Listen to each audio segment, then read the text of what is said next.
Então, certo. Vamos começar aqui mais uma leitura do Bruxaria Apocalíptica.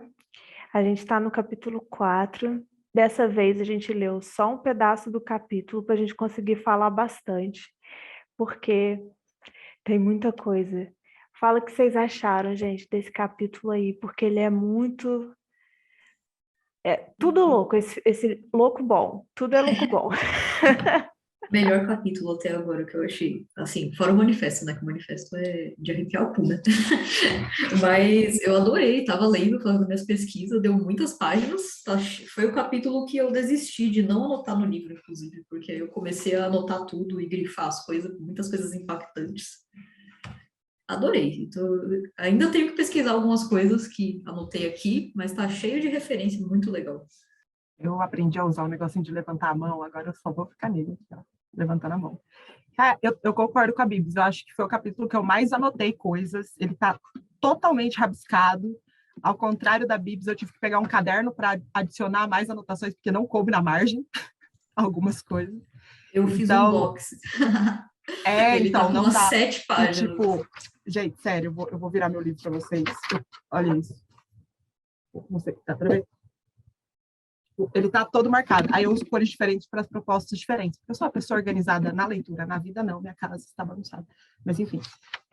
E eu achei o máximo que a gente dividiu, porque não ia ter a menor condição da gente passar por esse capítulo de uma forma clara se fosse ele inteiro. Vai, Augusto, pode falar. Assim, eu até acho que dava para trabalhar o capítulo inteiro, mas tudo bem, vamos fazer assim.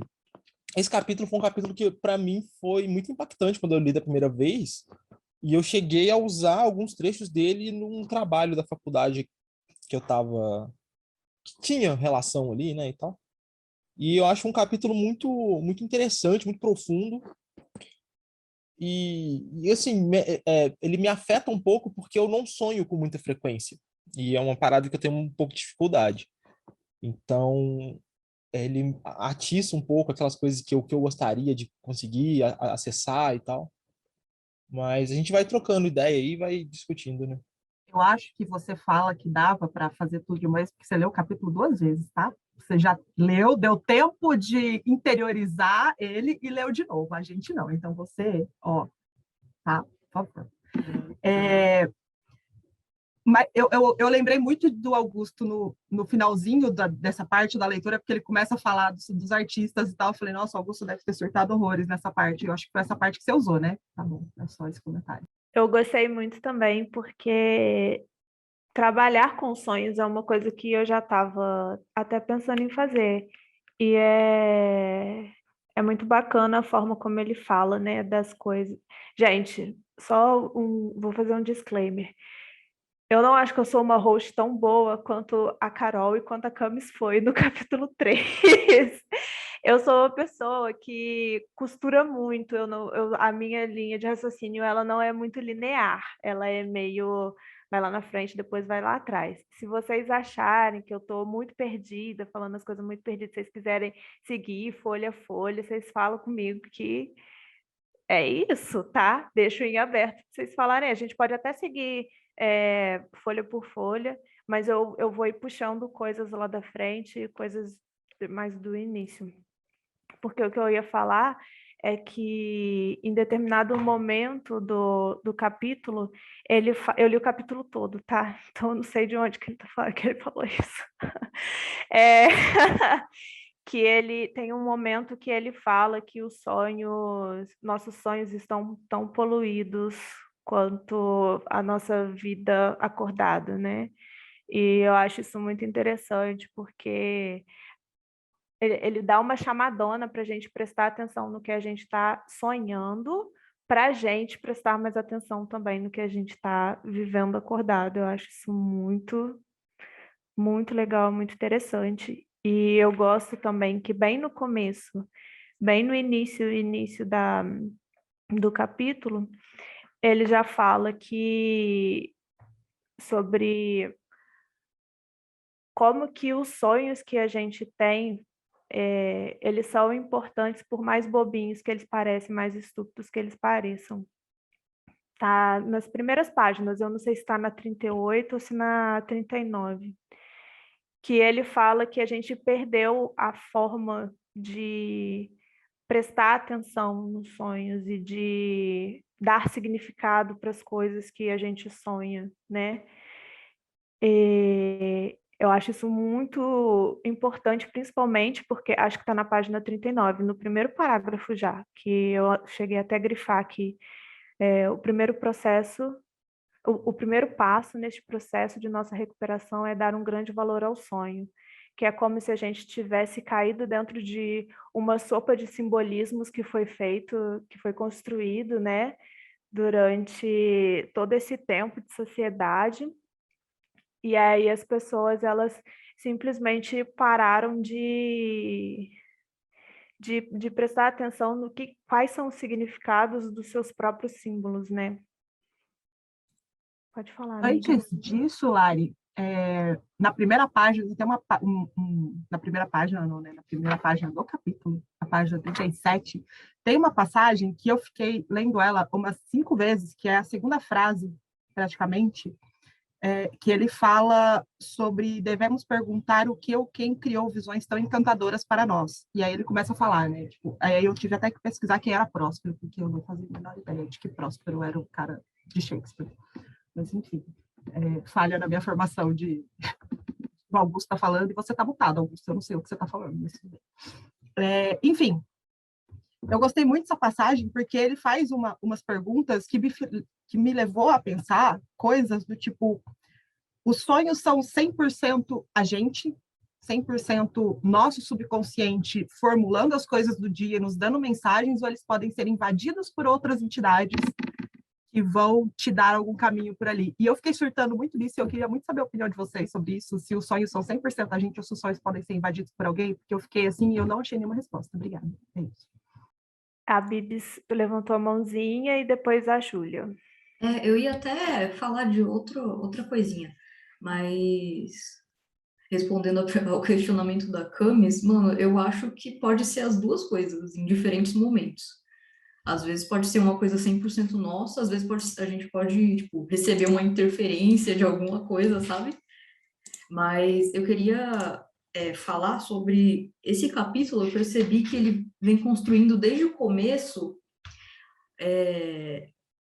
pelo que eu percebi, né, uma narrativa de como até o nosso jeito de sonhar foi apropriado pelas regras do cristianismo, e até isso, tipo, todas as coisas que a gente sabia e como a gente lidava com isso foi mutado e apropriado e falaram, ó, tem que ser desse jeito, não acessem essa parte de vocês.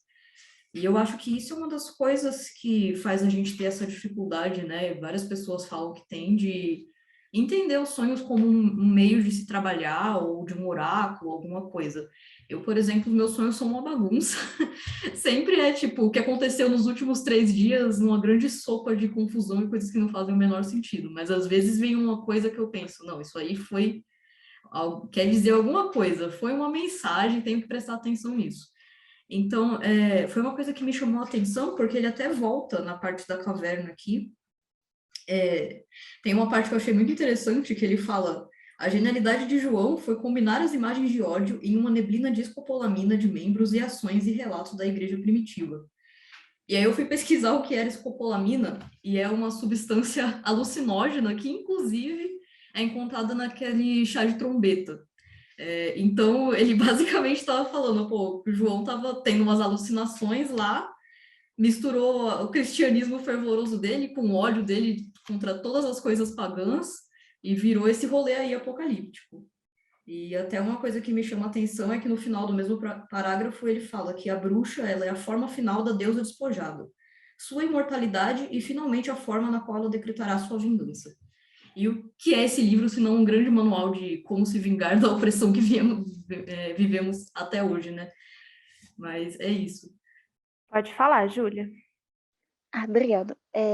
Mano, voltando àquilo que a Camis falou do comecinho do capítulo, eu concordo muito com a Bibis que pode ser as duas coisas. E eu lembrei de um sonho que eu tive um tempo atrás, que eu vou contar aqui mesmo, foda-se. Que eu tava em um grande mercado, cara. Tipo, era uma grande 25 de março, assim, pra quem mora em São Paulo, sabe? Cheio de gente.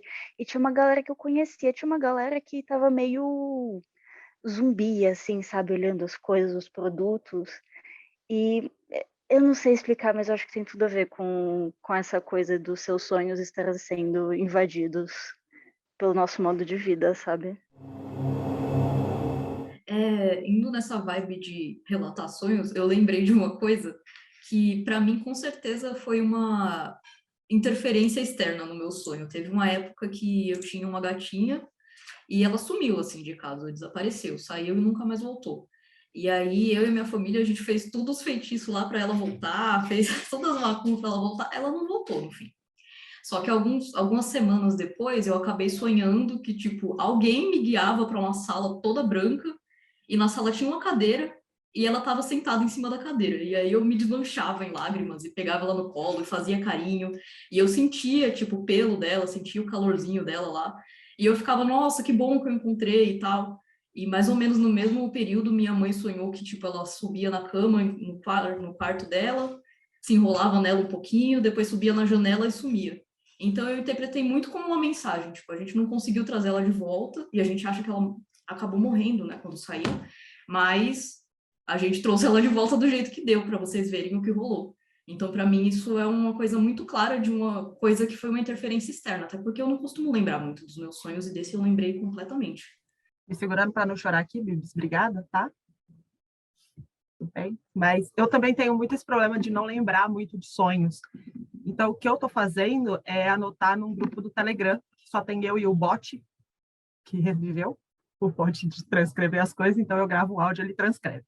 Melhor coisa, gente, façam isso, sério. É uma ótima forma de manter relatos. Essa noite eu tive um sonho muito louco. Muito louco. Com o Keller, que não está nos ouvindo. Beijo, Keller, que não está nos ouvindo. Que eu, o Keller e uma galera que eu não faço a menor ideia de quem seja, estávamos numa van, tipo, anos 70, viajando pelo Brasil.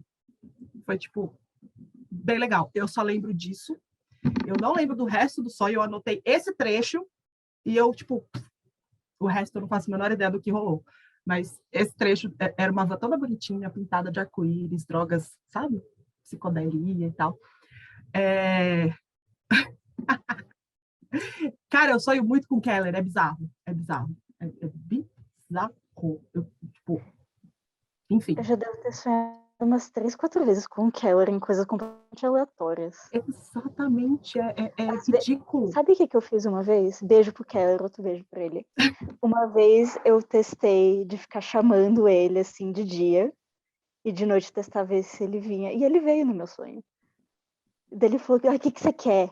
Que foi? Eu nada, só tava testando um negócio. Não, uma vez por mês, pelo menos, eu sonho com o Keller. Já tá chato, já, Keller. Vai fazer outra coisa, cara, tá? Vai dormir, tá bom, homem. já. Tá bom, já tá bom, já tá bom. Se bem que se for para me levar para viajar, pode continuar. Foi divertida a viagem.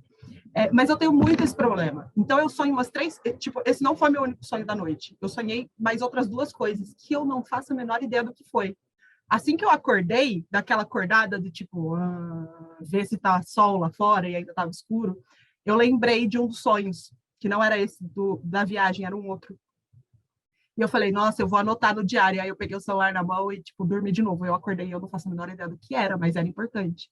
Então, tipo, eu não lembro também, eu tenho muito esse problema. Anotar tem me ajudado muito, mas não é o suficiente. Não está sendo o suficiente ainda.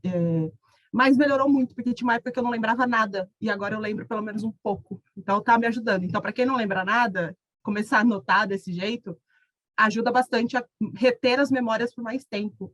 Então, ele até fala isso em algum lugar, né, de ter um diário para anotar, que ele vira um presente para os deuses, alguma coisa assim, que ele usa umas palavras difíceis que eu tive que jogar no Google, pois, né? Não dá para ler esse livro sem o Google, gente. Descobri isso da pior forma possível, tentando ler sem o Google.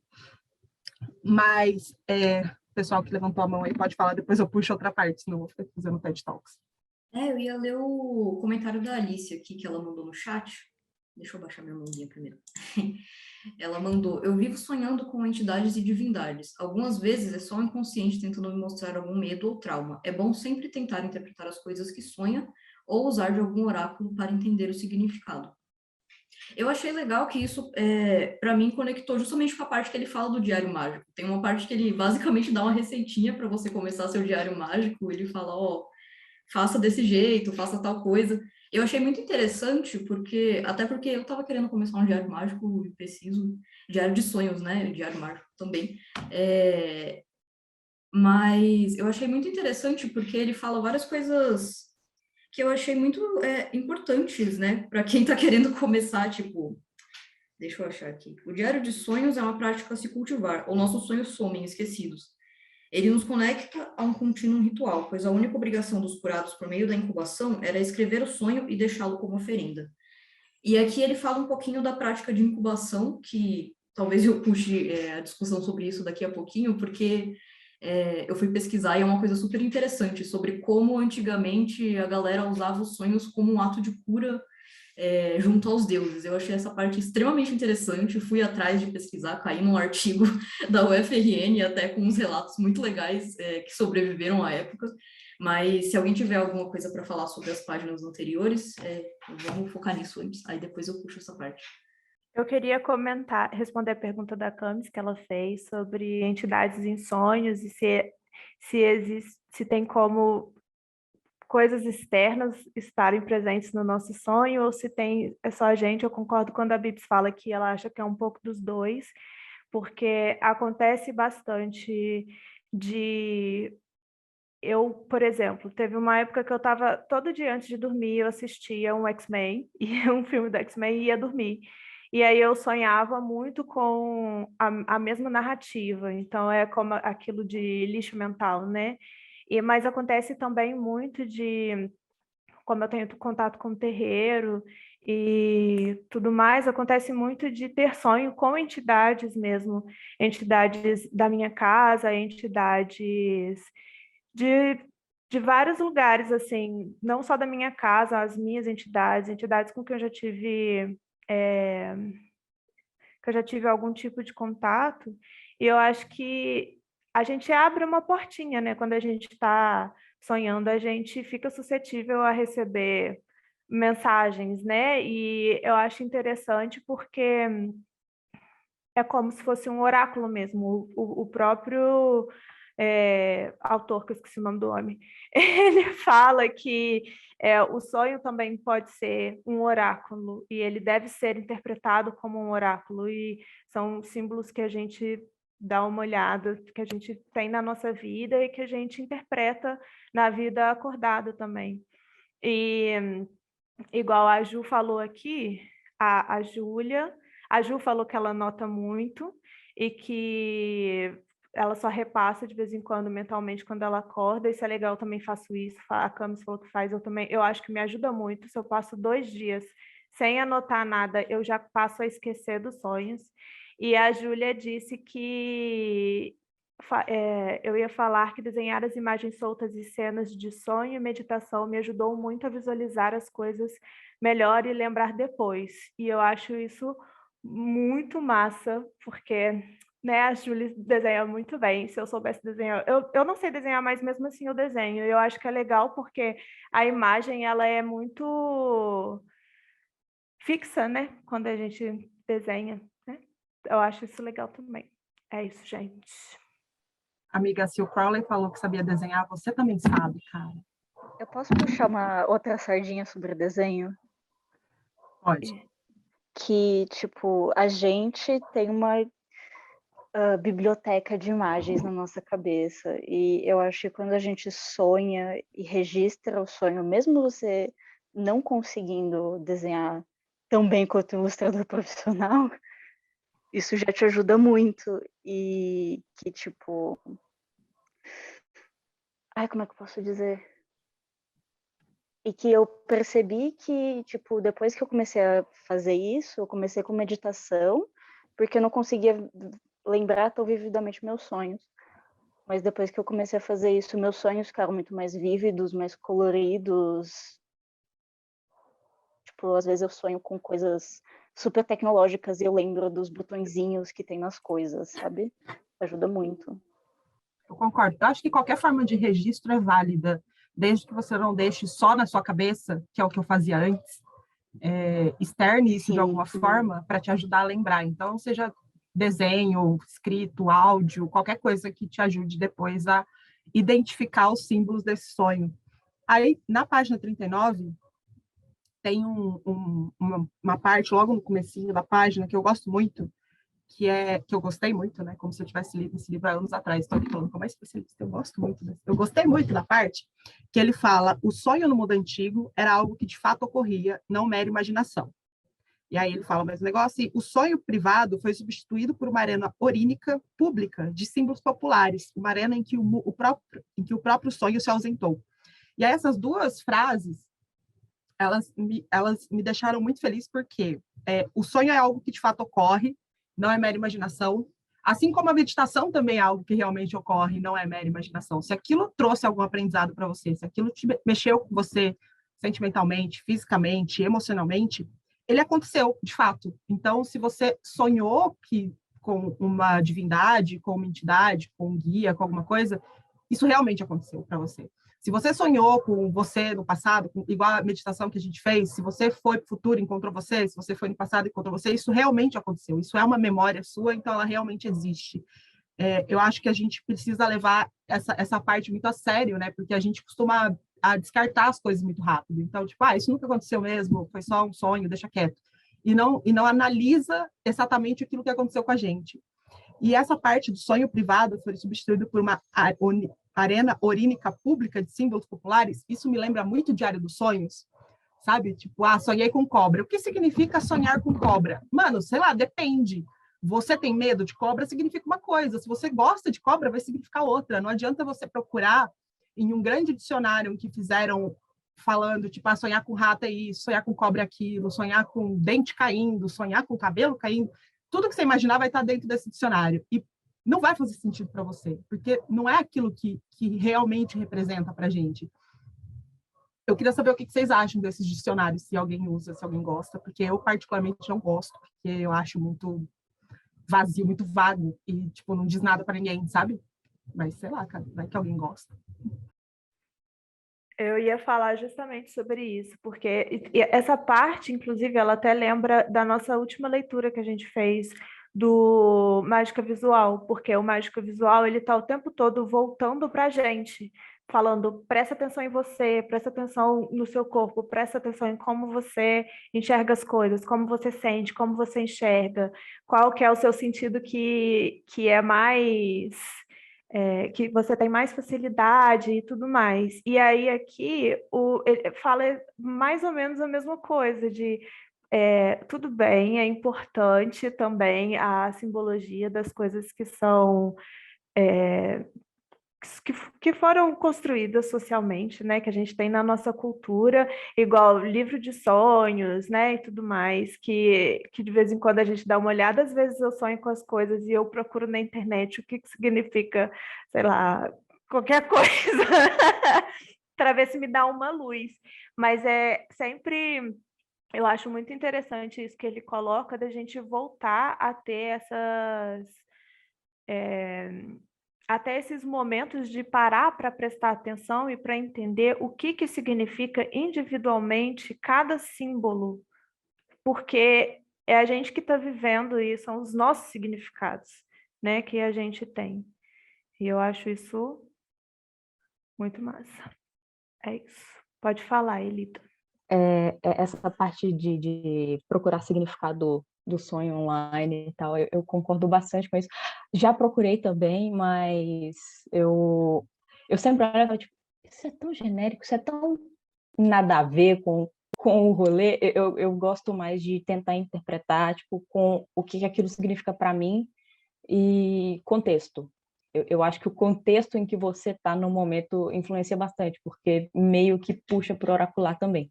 Mas, voltando a um negócio que a Camis falou, que é o sonho, ele acontece de verdade, a meditação, ela acontece de verdade, eu grifei no parágrafo seguinte, ainda na página 39, tem uma parte que ele fala: o sonho, mais uma vez, foi marginalizado e ridicularizado como algo insubstancial. Precisamos conferir-lhe peso sólido. E isso bateu tanto para mim, porque, assim, eu tenho bastante problema com lembrar sonho.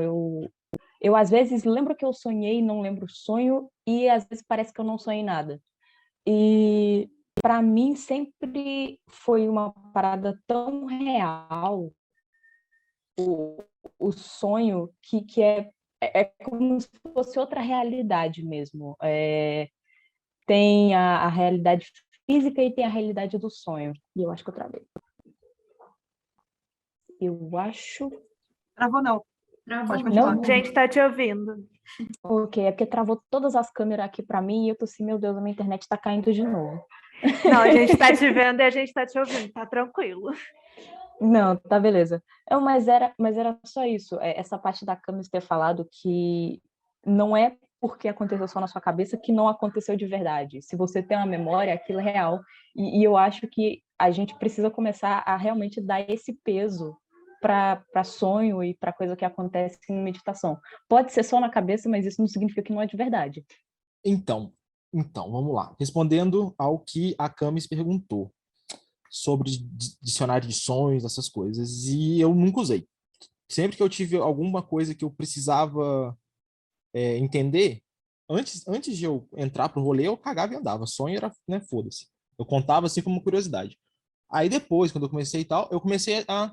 Quando eu tinha, é bem raro, né? Eu comentei antes, mas quando eu tenho algum sonho e tem alguma coisa que me marca, eu acho que eu preciso entender, eu vou pro tarô para perguntar como que eu resolvo esse rolê.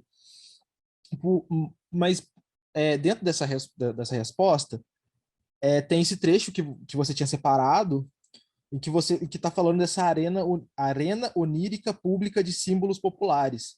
Mas tem o resto da frase que fala que é uma arena em que o próprio sonho se ausentou. Então eu acho que ele não está falando só desses significados genéricos, ele está falando dos significados que o capitalismo, a sociedade capitalista está trazendo para a gente.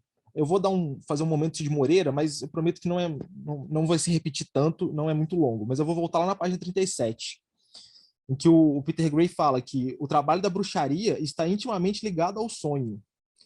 No entanto, eu estou pulando umas partes, tá? No entanto, é um erro simplesmente acreditar que o sonho é uma paisagem desértica sem rumo, que nossas visões são mais substanciais do que as projeções translúcidas de Próspero. Devemos perguntar o que e quem criou visões tão encantadoras para nós, né? Então, essa coisa, o que e quem criou essas visões? E a gente vai ter a conexão ancestral com o sonho da incubação, e a gente vai entrar isso mais para frente, mas tem o contexto atual também, né? De quem que está criando os sonhos que a gente está vivendo. Existe uma egrégora do dinheiro e dessa coisa que está, né, voando assim em cima da gente. Ele fala que, ainda na mesma página, o sonho, argumentarei, é construído. A metáfora que precisa ser compreendida, antes de tudo, é repetitiva. A metáfora de uma guerra ao sonhar, que a gente está sendo completamente tolhido dessa capacidade de absorver o sonho, de viver esse sonho, né? E isso entra também em meditação e todas as coisas que a gente tem trabalhado, né, exercícios dessa busca e tal. E aí eu pularia lá na página 39, que é esse trecho que a gente leu, né, que a Camis falou, terminando com: nossos sonhos não foram apenas nomeados, mas também marcados a ferro, que a gente está sonhando muitas vezes o que outras pessoas ou uma coisa maior assim está projetando na gente. A gente só está pegando isso e retrojetando. Mas é isso. Esse acabou minha palestrinha, desculpa. Bibs. Eu pensei muito. Antes de eu falar, gente, eu vou pedir uma coisinha quando vocês começarem a falar para clicar para baixar a mão, porque eu estou fazendo esse gerenciamento, mas às vezes eu esqueço, e aí ficam várias mãozinhas levantadas de pessoas que já falaram. Então fica aí o pedido. Eu pensei muito nesse negócio que você falou de estarem cooptando nossos sonhos e até os momentos tipo, de meditar. Lembrei daquele negócio de, tipo, medite para produzir mais no trabalho. A galera colocando meditação no expediente para você relaxar e produzir mais para eles. Então, assim, os caras se apropriam de tudo, eles se apropriam da sua paz de espírito. Se apropriam do que você sonha. Nossa, quantas vezes a gente teve esses dias que eu dormi e sonhei com trabalho, velho. Pior coisa, velho. Não quero trabalhar enquanto eu tô dormindo. Mas é isso. Eu queria só fazer duas observaçõezinhas também de coisas que as pessoas falaram. Quando vocês falaram de, tipo, da parte de não é porque você só sonhou que não é real, eu lembrei muito daquela cena de Harry Potter, que eles estão na estação lá, toda onírica, e o Harry fala pro Dumbledore, mano, isso é real ou eu tô delirando, tô sonhando? Aí ele fala, mas não é porque você sonhou que não é real. E eu acho que tem isso em Matrix também, um rolê parecido com esse. Eu vi esses dias o filme pela primeira vez. Então lembrei dessa referência. E também esse capítulo me lembrou muito do Mágica Visual em vários momentos, principalmente lá na frente, quando eles estavam falando do surrealismo. Teve até uma frase que eu grifei, puxei uma setinha e escrevi Mágica Visual. Eu fico feliz que tenha, tipo, essa conexão entre as coisas. Vou reler o Mágica Visual depois, porque acho que vai ajudar a entender mais o livro. Quando eu li o Mágica pela primeira vez, pelo amor de Deus, gente, minha cabeça deu um nó. Mas eram só esses comentários mesmo. Só antes da Lari falar, é que você está falando dessa coisa da ligação com mágica visual. Aí tem um outro livro que a gente estava até conversando sobre ele recentemente no grupo, que é o Bruxa Psíquica. E tem umas citações do mágica visual, tipo, falando, né, sobre os rolês. Enfim, é só falando que mágica visual, né, tem refletido em outras obras que estão sendo publicadas recentemente. Mágica visual tem que ser refletido em todas as obras, eu acho, porque ele é incrível. Muito bom esse livro. Ai, deixa eu aceitar. Peraí. É que eu não consigo fazer duas coisas ao mesmo tempo, fico perdida. Mas, voltando, eu ia comentar que também, quando ele fala, na página 39 ainda, ele fala, nossa concepção de sonhos precisa ser curada antes que possamos ser curados por eles. E eu acho que muito disso tem 100% a ver com tudo que a gente está falando, que é dar credibilidade às coisas que a gente sonha. Porque às vezes a gente sonha com umas paradas que não tem nem pé nem cabeça, e aí tem até aqueles memes, tipo assim, meus sonhos, e aí a galera, sei lá, de pato dançando e pulando na piscina, um troço muito doido assim. E a gente não para poder prestar atenção nos sonhos e acha que é tudo muito sem noção e que é estranho, só que às vezes a gente consegue tirar alguma coisa de lá se a gente parar para prestar atenção. E quando o Augusto citou uma parte mais para frente de que o autor fala. Gente, eu esqueci mesmo o nome do homem, gente. Peter Gray. Como assim, viado? O Augusto fala, quando o Peter Gray fala de que os nossos sonhos foram roubados e tudo mais, eu entendi como se ele estivesse falando mais sonhos que a gente materializa, sonhos de... Desculpa, gato. Sonhos que a gente tem vontade de materializar. Por exemplo, tenho vontade de ter um emprego tal, tenho vontade de ser rica, quero não sei o quê. E eu acho que esses tipos de sonhos são os sonhos que ele fala, porque meio que se mistura um pouco, né? Não só sonhos oníricos também, mas eu acho que faz mais sentido quando eu penso nessa perspectiva de sonhos de materialização da nossa vida, do que a gente quer fazer, realizar na nossa vida, do que de sonhos oníricos especificamente, quando ele fala desse rolê do capitalismo tá roubando tudo nosso. E é claro que isso vai refletir também nos nossos sonhos oníricos, né? Pode falar, Camis. Eu tinha entendido sonhos oníricos mesmo, não tinha levado para esse viés de materializar as coisas. Porque agora, como eu sou minha própria chefe, a vida está mais tranquila, está mais fodida no quesito grana, mas está mais tranquila no quesito mente, né? Eu não estou me desgastando tanto mentalmente. Mas quando eu trabalhava em agência, por exemplo, os meus sonhos todos eram trabalhando.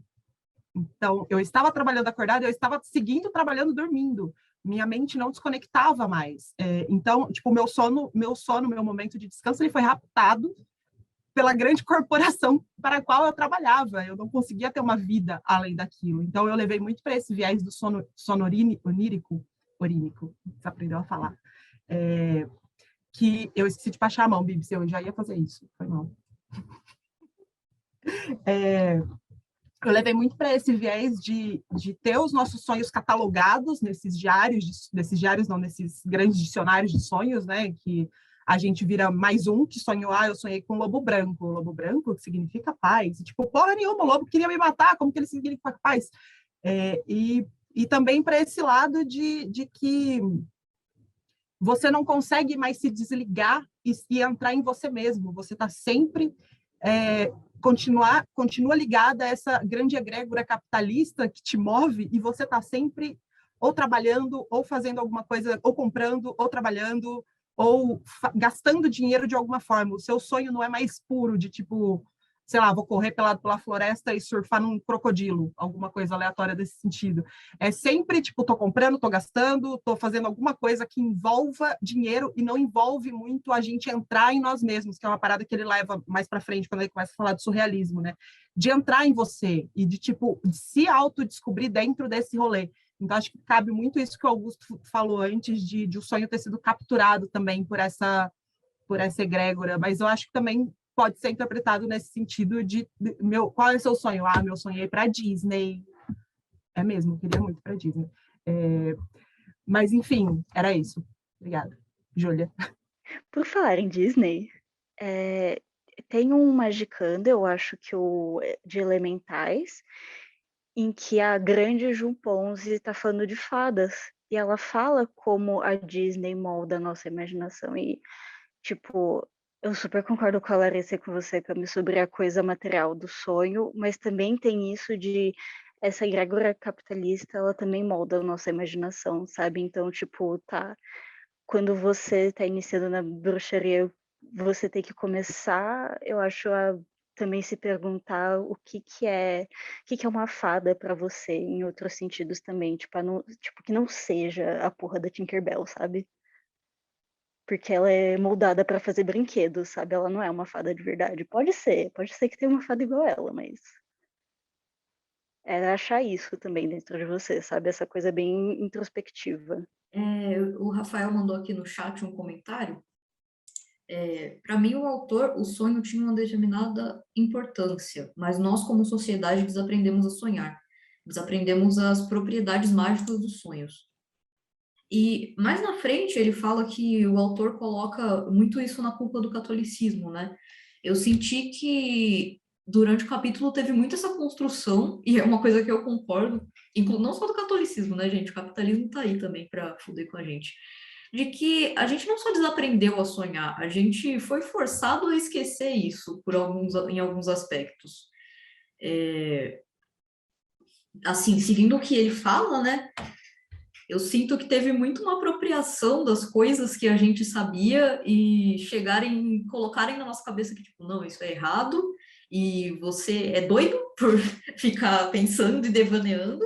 Então, assim, você não está na norma que a gente quer, deixa isso de lado, foca nas coisas práticas. Quando o sonho eu sinto que, tipo, nas sociedades antigas, do jeito que ele fala, era uma parte integrante muito importante da vida. Você usava ele como oráculo, como cura, né, que é o que ele fala mais para frente. Então, eu não sei se eu li isso nesse livro ou em algumas das minhas pesquisas, mas que você vivia, tipo, em dois planos e eles estavam integrados. Tipo, quando você sonhava, aquilo também fazia parte da sua vida. Era uma coisa que também fazia parte da sua vivência, da sua construção. E a gente deu uma esquecida nisso mesmo, né? Perdemos essa parte, a gente dorme, acorda no outro dia, vai para trabalhar, chega em casa cansado, dorme, acorda, vai trabalhar, chega o fim de semana, a gente fica feliz por 2 míseros dias antes do ciclo começar de novo. E mandaram aqui especial Clube Ocultista lendo o Manifesto Comunista já, eu apoio, gente. Acho necessário fazer a extensão Clube Marxista. Eu acho que a gente pode começar a introduzir as discussões sobre incubação e o sonho de cura, né? Na página 38, no finalzinho, ele está falando ali: o ato mágico de João foi um ato de bruxaria. Sonhar. Podemos ser mais específicos e dar-lhe o título antigo, incubação. A incubação é uma arte de cura mágica que foi esquecida por nossa cultura. Eu amei esse trecho no final da página 38, porque eu anotei embaixo: eu amo uma boa e velha heresia. Porque, né, falar que João fez bruxaria é uma heresia sem tamanho. Eu amei demais. Mas, enfim, no livro, na página 40, a não ser que alguém queira comentar alguma coisa da página 38 e 39, que a gente acabou, mas eu acho que a gente falou bastante. Não? Ninguém? Posso seguir a vida aqui? Então tá bom. Na página 40, a gente começa a ter essa relação com o catolicismo, por isso que eu quis puxar, porque foi a parte que o Rafael puxou, né? E eu acho que ela está aqui nessa página, da página 40, que ele fala de voltar a cavernas em roupas de bebês, reforçando a conexão entre caverna, sono, morte, renascimento e submundo. A iniciação do sonho é assim revelada em um rito de nascimento da bruxaria. Nossa origem está desgastada na terra dos mortos e da terra férica, escondida dentro das ecoantes colinas ocas. E fazer esse resgate ancestral dos sonhos é super importante, né? Que a gente... Era muito comum antigamente, não sei precisar quando foi que isso parou, ele fala alguma coisa aqui sobre a Primeira Guerra e tal, pode ser que tenha sido por aí, eu acho que foi antes até, eu acho que foi, tipo, quando começou a ter indústria. Acho que foi na indústria. Começou a ter indústria, fudeu com o sonho de todo mundo. Porque antigamente era muito comum as pessoas sonharem, desculpa, Bibs, eu esqueci de abaixar a mão. Era muito comum as pessoas terem esses sonhos ancestrais, de sonhar literalmente com os ancestrais, né? de receber o recado de um antepassado. A cultura africana e a cultura indígena falam muito disso, eu não sei as outras porque eu não tenho contato, mas a cultura africana e a cultura indígena falam muito sobre isso, de receber um contato dos seus ancestrais, do xamã anterior, do líder anterior, e repassando esses ensinamentos através de sonhos. E a gente não tem mais isso. Hoje, para a gente, quando a gente sonha com algum ente que já faleceu, é tipo uma coisa super simples, que a gente só leva em conta o emocional de tipo, foi legal, revi minha mãe, revi minha avó, dei um abraço nela, me senti bem. Só que a gente não leva em conta o que falaram para a gente naquilo. A gente não aprende nada com isso mais. Isso era uma coisa muito comum, a gente aprendia coisas. E agora acho que a gente não tem mais esse aprendizado que vem dos ancestrais. Então, eu tento resgatar isso, mas até hoje eu não consegui resgatar isso, eu não consegui ter um contato com algum ancestral meu mais distante ou mais recente, que eu tenha realmente uma conversa. É sempre alguma coisa saudosista, uma coisa mais emocional.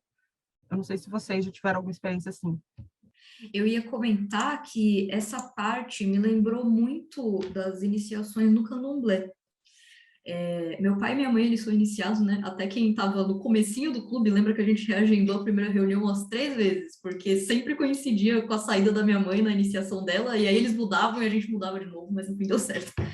Mas uma coisa que eles falam é que, tipo, no quartinho que as pessoas que vão se iniciar ficam recolhidas, é como se fosse um útero. Então, é como se eles fossem uma criança. Eles se vestem de branco, porque ainda não tem nenhuma influência externa neles. Eles ficam lá dentro, eles aprendem muita coisa com o Pai de Santo, mas acontece muito esse processo de que enquanto você está lá dormindo lá por um mês, ou o período que for, você sonha o tempo todo. Tá o tempo todo sonhando com os orixás, o tempo todo sonhando com seus ancestrais, e eles vêm ensinar coisas para você no sonho. Não é apenas, tipo, sonhei que estava voando por aí. Não, eles vêm, eles ensinam as danças, eles ensinam os pontos, eles ensinam todas as coisas. Então, é um processo que, tipo, imagino que em outras religiões também deve existir alguma coisa semelhante, né? Mas eu acho interessante ver como ele fala isso sobre, sei lá, Grécia Antiga, que faziam isso, mas também é uma coisa que está presente até hoje em dia, essa conexão do sonho como uma coisa ritual mesmo. Faz parte da sua construção, do ritual, das coisas que você aprende.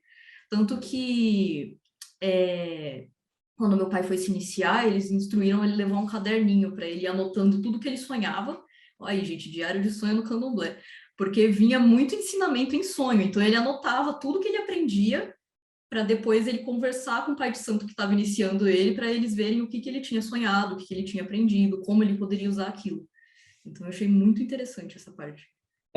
Então, voltando no que acho que a Camis tinha falado de quando que o sonho se perdeu, né? Quando a gente perdeu a capacidade de sonhar, assim, numa determinada época. Não foi só o Peter Gray que notou... Peraí, deixa eu abaixar a música. Que notou mais ou menos um padrão nisso. Eu vou pegar aqui a outra referência que a gente pode ter para essa parada, que é Sandman, do Neil Gaiman.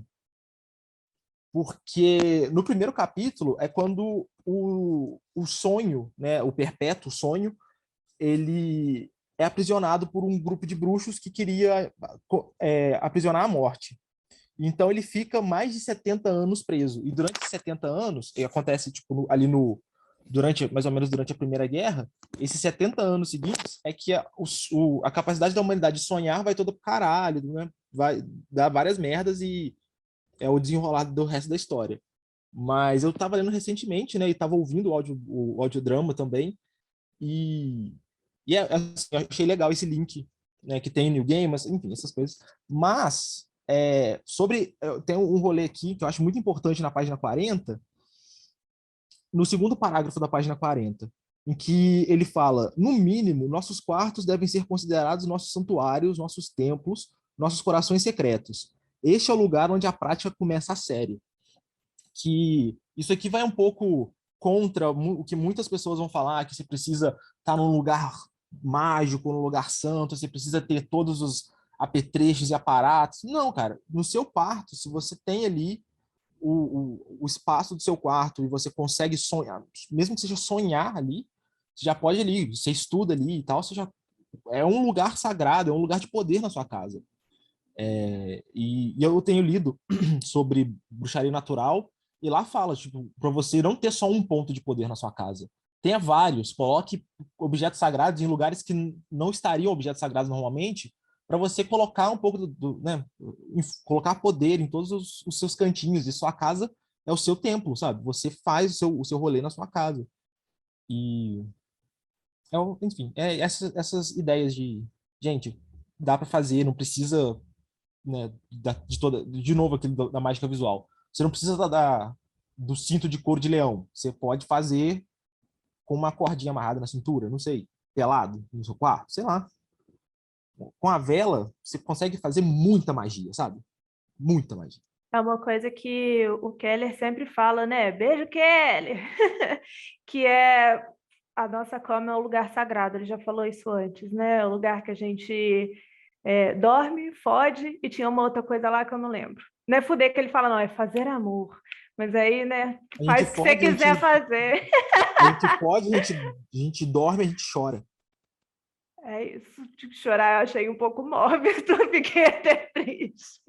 Mas isso de você tornar o seu quarto, seu espaço sagrado, eu acho que faz total sentido. E na pandemia mesmo a gente viu a necessidade de ter espaços separados para a gente poder fazer as coisas, trabalhar. Quando a gente só tem o nosso quarto e a gente não tem um espaço específico para trabalhar, é horroroso. Eu lembro que quando começou a pandemia, eu não tinha isso direito. Antes de começar a pandemia também, no outro emprego que eu tive, eu trabalhava da cama, era horrível. E a qualidade de vida é uma bosta, porque a gente precisa de ter esses espaços determinados para a gente poder conseguir fazer as coisas. E isso puxa uma outra coisa que eu queria falar, que a Bibs tinha falado, que a Camis falou também, que é sobre o ritualizar as coisas. Perdeu-se muito todo esse rolê de ritualizar as paradas. Eu acho que quando a gente ritualiza, a gente delimita, né, os espaços, e a gente delimita a nossa cabeça do que a gente está fazendo naquele momento. E eu acho que isso tem tudo muito a ver com todo esse rolê. Gente, viajei demais. Eu nem lembrei o que eu ia falar no início, mas é isso aí. Fiquem com o meu TED Talks. Um beijo. Fala, Bibs. Então, falando do que você estava falando de ritualizar, né? Agora vai ser minha palestrinha, gente, que essa parte eu pesquisei e achei muito louca. Voltando para o comecinho da página 40, ele começa a falar da incubação, né? Que é o processo de cura através do sonho. Ele fala, incubação é dormir em um lugar sagrado e buscar o sonho curador. O culto da incubação espalhou-se por todo o Oriente Médio e pelo Egito, agrupando-se ao redor de Serapis e Ísis e Imhotep, enquanto os gregos se preocupavam com o Mântico Asclépio, o curador divino, e com o Apolo das flechas portadoras da peste. Esses deuses que ele citou, eu dei uma pesquisadinha em cada um deles, são todos deuses que têm relação ou com medicina, ou com a pós-vida, ou com esses aspectos mais oníricos, né? E aí ele fala do Asclépio, que eu dei uma boa pesquisada no Asclépio, eu achei ele muito legal como divindade. Asclépio, com a serpente, o cão e os dedos dourados, é o guia que rivalizaria Cristo como um curandeiro, mas ele foi extirpado da memória histórica como tal. Asclépio ele é um deus grego que, pelo que eu me lembro, ele era filho de Apolo com uma mortal, e ele tinha o poder da cura. Quando ele fala da serpente e do cão, os dedos dourados eu não entendi exatamente o que foi, tentei procurar, mas não achei. Mas são dois símbolos de Asclépio, inclusive aquele bastãozinho da medicina, se eu não me engano, era um dos símbolos dele também. A serpente, antigamente, ela era muito associada com a cura, por causa da capacidade regenerativa dela, de trocar de pele e tal. E o cão também, eu vou ver aqui nas minhas anotações rapidinho por quê, que eu esqueci. Porque ele era capaz de seguir uma trilha invisível com seu olfato, que simbolizava a capacidade do médico de identificar a doença através de sintomas invisíveis para os leigos. Então, são duas associações que eu achei muito legal. E quando ele fala que a incubação é dormir em um lugar sagrado, fui pesquisar sobre isso, parei num artigo da UFRN, depois eu mando o link para vocês, que falava que justamente as pessoas, quando elas estavam mal, tinham alguma coisa, elas iam até o templo de Asclépio, e aí eles se preocupavam em passar um tratamento, mas eles também se preocupavam em fazer esse processo da incubação. Então, eles deixavam você entrar num quartinho lá, que ficava numa área restrita do templo, e você dormia lá para sonhar, porque assim o Asclépio ele vinha e te falava o que você precisava fazer para ficar melhor. Eu até achei aqui um relato, entre aspas, né, que eu acho que são anotações de sacerdotes da época que sobreviveram até hoje sobre um desses casos, com um carinha da Grécia, que fala: Agestrato tinha dores de cabeça. Ele sofria de insônia por causa de suas dores de cabeça. Quando ele veio ao Abaton, que era o templo, né, ele dormiu e teve uma visão, em um sonho. Pareceu-lhe que o deus o curava de suas dores de cabeça. E fazendo-lhe ficar de pé e nu, ensinou-lhe o soco usado no pancrácio. No dia seguinte, ele partiu curado, e algum tempo depois ele ganhou no pancrácio nos Jogos de Nemeia. E o pancrácio, para quem não sabe, é uma modalidade de luta grega. Então, o Asclépio chegou lá, curou a dor de cabeça do cara, ensinou para ele o golpe, em sonho, e o cara foi lá e usou o golpe para ganhar um dos jogos gregos. Então, achei muito fenomenal esse relato, sério.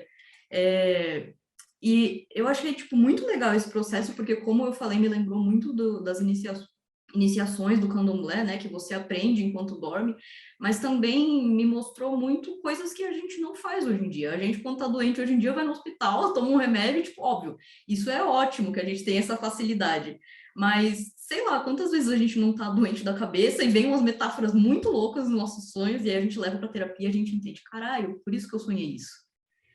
Então, às vezes, os nossos sonhos estão tentando dizer umas coisas que a gente não está mais percebendo, porque a gente está imerso em um overload sensorial, tipo, sempre tem muita coisa, muita informação, e é difícil prestar atenção em tudo, né? E aí depois ele fala mais de outras coisinhas, mas uma coisa que ele fala no quarto parágrafo, mais para o finalzinho, que eu achei muito interessante, foi que ele fala que muitas vezes a cura vinha na forma de uma serpente, que tinha o dom de fármaco, sendo ao mesmo tempo veneno e remédio. E essa noção que eles tinham de que, tipo, fármaco é de onde veio a palavra fármaco, né? De que podia ser um veneno ou um remédio. Era uma coisa que tem o poder de tirar as impurezas do seu corpo. Mas pode ser tanto um veneno quanto um remédio. Tipo, se você exagerar, pode te fazer mal, mas se você souber usar do jeito certo, aquilo vai te fazer bem. Acho que é isso por enquanto, gente. A Bibi estava falando e eu fiz essa mesma pesquisa. Eu não parei nesse artigo aí, eu quero ele, por favor. Mas eu também pesquisei quem que era o tal do Asclépio, porque eu não conhecia esse deus grego, não fazia a menor ideia de quem era. Eu até falei uma bobagem que o Arthur já me corrigiu, você tem razão, que a pessoa da contabilidade, da medicina é o do Asclépio mesmo. Tem uma coisa que ele fala na página 41, que é as tábuas votivas escondidas em Epidauro atestam a eficácia dessa cura. E eu fiquei, o que caralhos é Epidauro? E aí eu fui pesquisar, e Epidauro é uma cidade. E eles têm um teatro todo que foi construído para esses propósitos, né? Tinha o teatro, era um centro médico que eles falam que Asclépio nasceu em Epidauro. Então, Epidauro era o centro medicinal daquela região. E as tábuas votivas são tábuas que significam ex voto, que é um presente que um fiel dá a uma entidade, geralmente em forma do corpo que foi curado. Então, se curou o braço, eles faziam uma tábua votiva em forma do braço. Aí, então, fica aí essa curiosidade para vocês, tá? Não, Arthur, a gente tem que pesquisar esse livro aqui, não dá para ler sem pesquisar, não tem condições. E aí, Epidauro, eu fui parar numa pesquisa que eu achei muito da hora, porque lá naquela época, na Grécia Antiga, Epidauro tinha centros, teatros e etc., todos com acesso a pessoas com deficiência. Então, não tinham escadas longas, não tinham coisas muito altas para pessoas que tinham alguma deficiência poderem caminhar ali sem se sentir...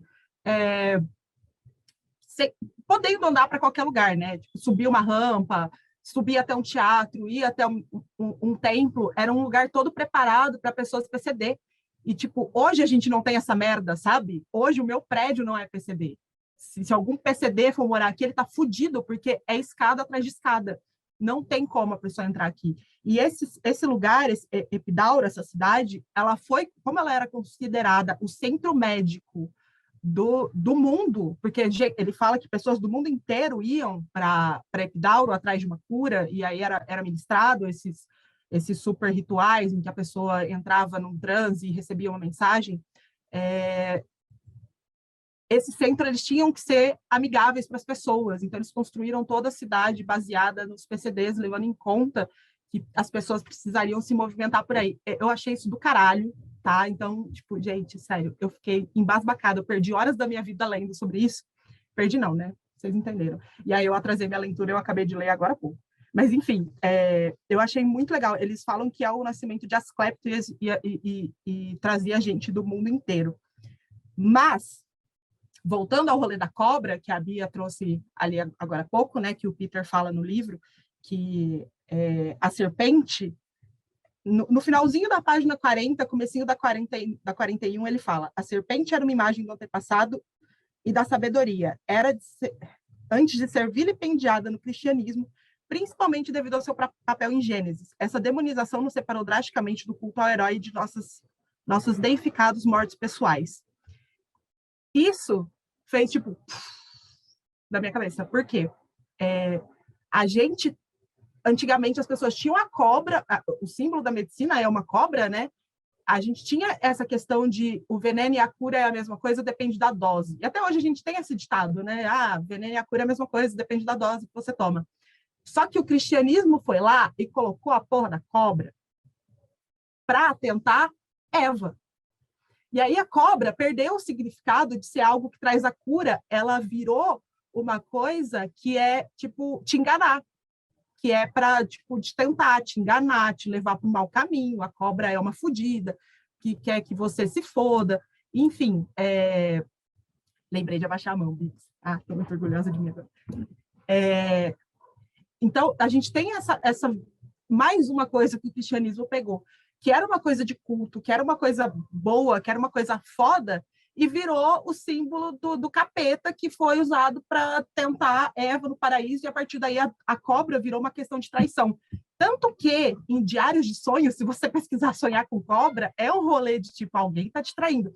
No próprio Lenormand, a cobra é uma traição, é uma pessoa traiçoeira que está perto de você. Então, tipo, esse símbolo que era o símbolo da medicina, da cura, de reconexão, de renovação, virou o símbolo do você tá fudido, porque tem gente querendo te fuder perto de você, de tal qual a cobra dentro do paraíso. E esse foi meu TED Talks, porque eu tô ficando com a boca seca, eu notei que eu falei demais. Beijo. Eu posso falar rapidinho antes do Augusto? Só complementando esse rolê da cobra, eu até mandei aqui no chat, que é muito curioso a associação da cobra com uma coisa do mal, sendo que uma das coisas que ela representava era justamente a sabedoria ancestral. Então, imageticamente, eles estão falando, as coisas que vocês sabem, as coisas que vocês acreditam não são mais aceitáveis. Então, primeira coisa, eu quero tentar dar uma clareza numa confusão que o Peter Gray joga pra gente e eu acabei fazendo, a gente acabou no chat também caindo nessa confusão. Tem dois Hermes. Tem o Deus Hermes, que é o do Caduceu, e tem o Hermes Trismegisto, que é o cara que é o inventor do hermetismo. Ele tem o nome de Hermes em homenagem ao deus, mas ele é trimegistro porque ele era iniciado nas 3 grandes artes que, sei lá, era magia, uma delas era magia, alquimia, uns rolês assim. E ele usava o bastão de Asclépio, ele herdou o bastão de Asclépio. Esse é o rolê que, tipo, ele joga Hermes aqui no livro e fala assim, Hermes, se vira para entender. E tem 2 Hermes muito importantes, né, nessa parada. E aí tem a segunda questão. Ai, droga, agora eu acho que eu esqueci, mas foda-se. Não, da serpente, lembrei. Desde que eu comecei a fazer uns rolês xamânicos, do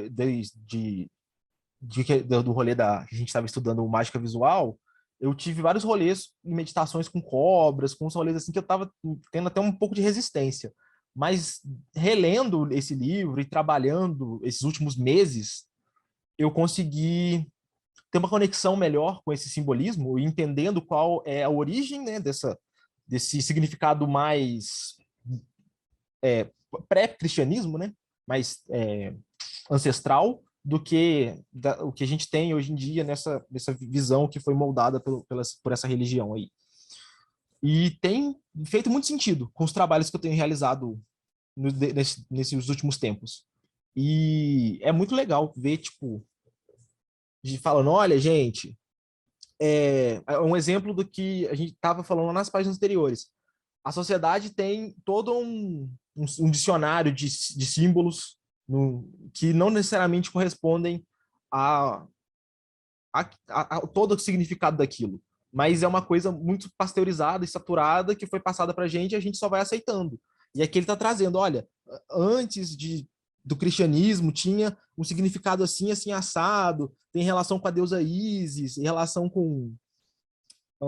enfim, aqui não fala, mas com outros deuses também, que tem a ver com colheita, enfim, essas divindades ligadas com Vênus, né?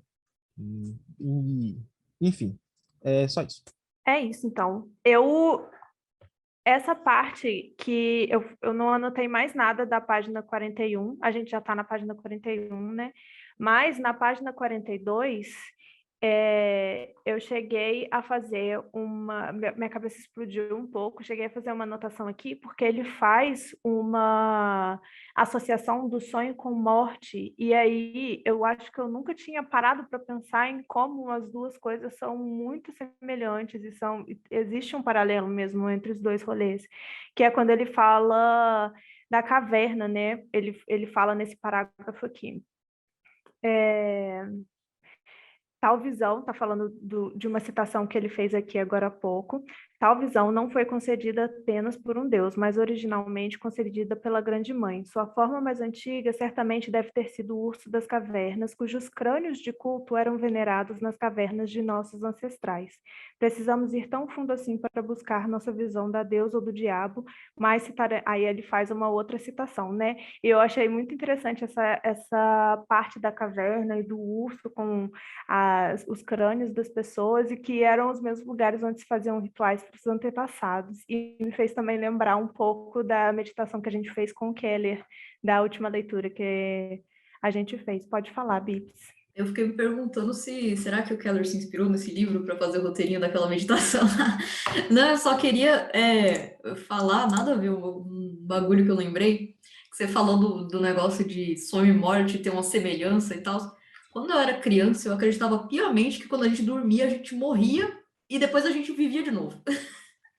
Eu acreditava muito que quando a gente estava dormindo era uma morte, e nossa alma saía para fazer qualquer coisa por aí, depois ela voltava para o corpo e a gente acordava.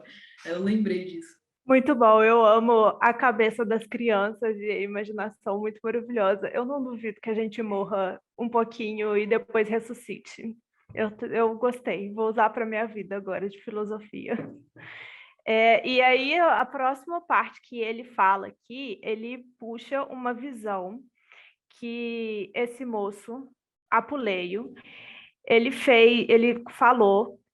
escreveu sobre Ísis, que é uma visão que ele recebeu, né? E aí eu queria saber se vocês têm alguma coisa para poder falar sobre essa parte que ele fala da visão. Eu amo que no finalzinho ele fala até de fragrância. Ai, gente, tudo que tem um negócio de cheiro, eu fico assim, tá falando de cheiro. Eu gosto porque são vários sentidos que ele coloca aqui, e sempre me lembra muito o que a gente discutia no Mágica Visual, porque ele coloca ele mostra a visão de Isis, né? Como que ela apareceu, mostra a forma como ele via ela, a forma como ele se sentia, tem o rolê da fragrância, são várias formas de percepção, né? Que ele coloca dentro desse momento. Eu nunca tive sonhos com divindades, com deidades e etc. Mas eu já tive sonho com orixá. E eu me senti muito representada por essa passagem, porque tipo é como você se sente, aparece uma criatura, né, digamos assim, né, entre muitas aspas, uma criatura gigante que surge de algum lugar. Eu tive visão com Iemanjá e Oxum, e as duas surgiram de dentro da água. Iemanjá surgiu de dentro do mar e Oxum surgiu de dentro de uma cachoeira. E, tipo, eram muito grandes, muito, tipo... Você se sente, tipo, um grãozinho de areia, um merdinha, né? E aí você fica, caralho. Tipo, a parte do ela dignou a dirigir-se a mim com uma voz divina. Tipo, caralho, essa filha, essa coisa, essa monstruosidade de energia tirou uma fração de segundo da eternidade dela para falar comigo. Olha que foda. Olha que coisa da hora. E, tipo, você sente... Orixá e divindade são diferentes? Não, orixá é uma divindade. É porque, né, nem todo mundo acredita em orixá. Às vezes a pessoa prefere divindade. Sei lá. Você tem essa visão de, tipo, de se sentir um nada, de se sentir muito bosta perto daquilo, e você fica muito... E, ao mesmo tempo, você fica muito eufórico por ter um ser tão iluminado, tão potente, tão forte, falando diretamente com você. Porque quando a gente vai na gira, é uma sensação foda. Para quem nunca foi numa gira, vá numa gira, gente, sério, é foda. E você vê, você sente a energia do orixá ali, porque ele está irradiando a energia na mãe de santo, nos filhos de santo, no pessoal da corrente. Mas quando você encontra com eles sem uma pessoa de intermédio, é uma sensação tão forte que eu nunca consegui descrever. E o jeito que ele descreveu aqui, eu me senti muito bem contemplada. Assim, eu falei, é isso mesmo, isso aqui que você está falando. Real, bate, conversa com o que eu senti na época. Então, era só esse relato aqui, esse mini TED Talks. Um beijo para vocês. Eu sempre começo falando então, desculpa. Na página 43, tem um trecho que eu gostei bastante e gostaria de ressaltar, que ele está falando sobre quando a gente tem uma contemplação regular de uma imagem ou estátua, né? E que quando vem, né? Você vai notar que quando a deusa vem e ela virá, exibe outros aspectos, itens e objetos e uma aparência que deve ser cuidadosamente registrada quando a visão estiver terminada. Que é aquela coisa de, tipo, o seu ego está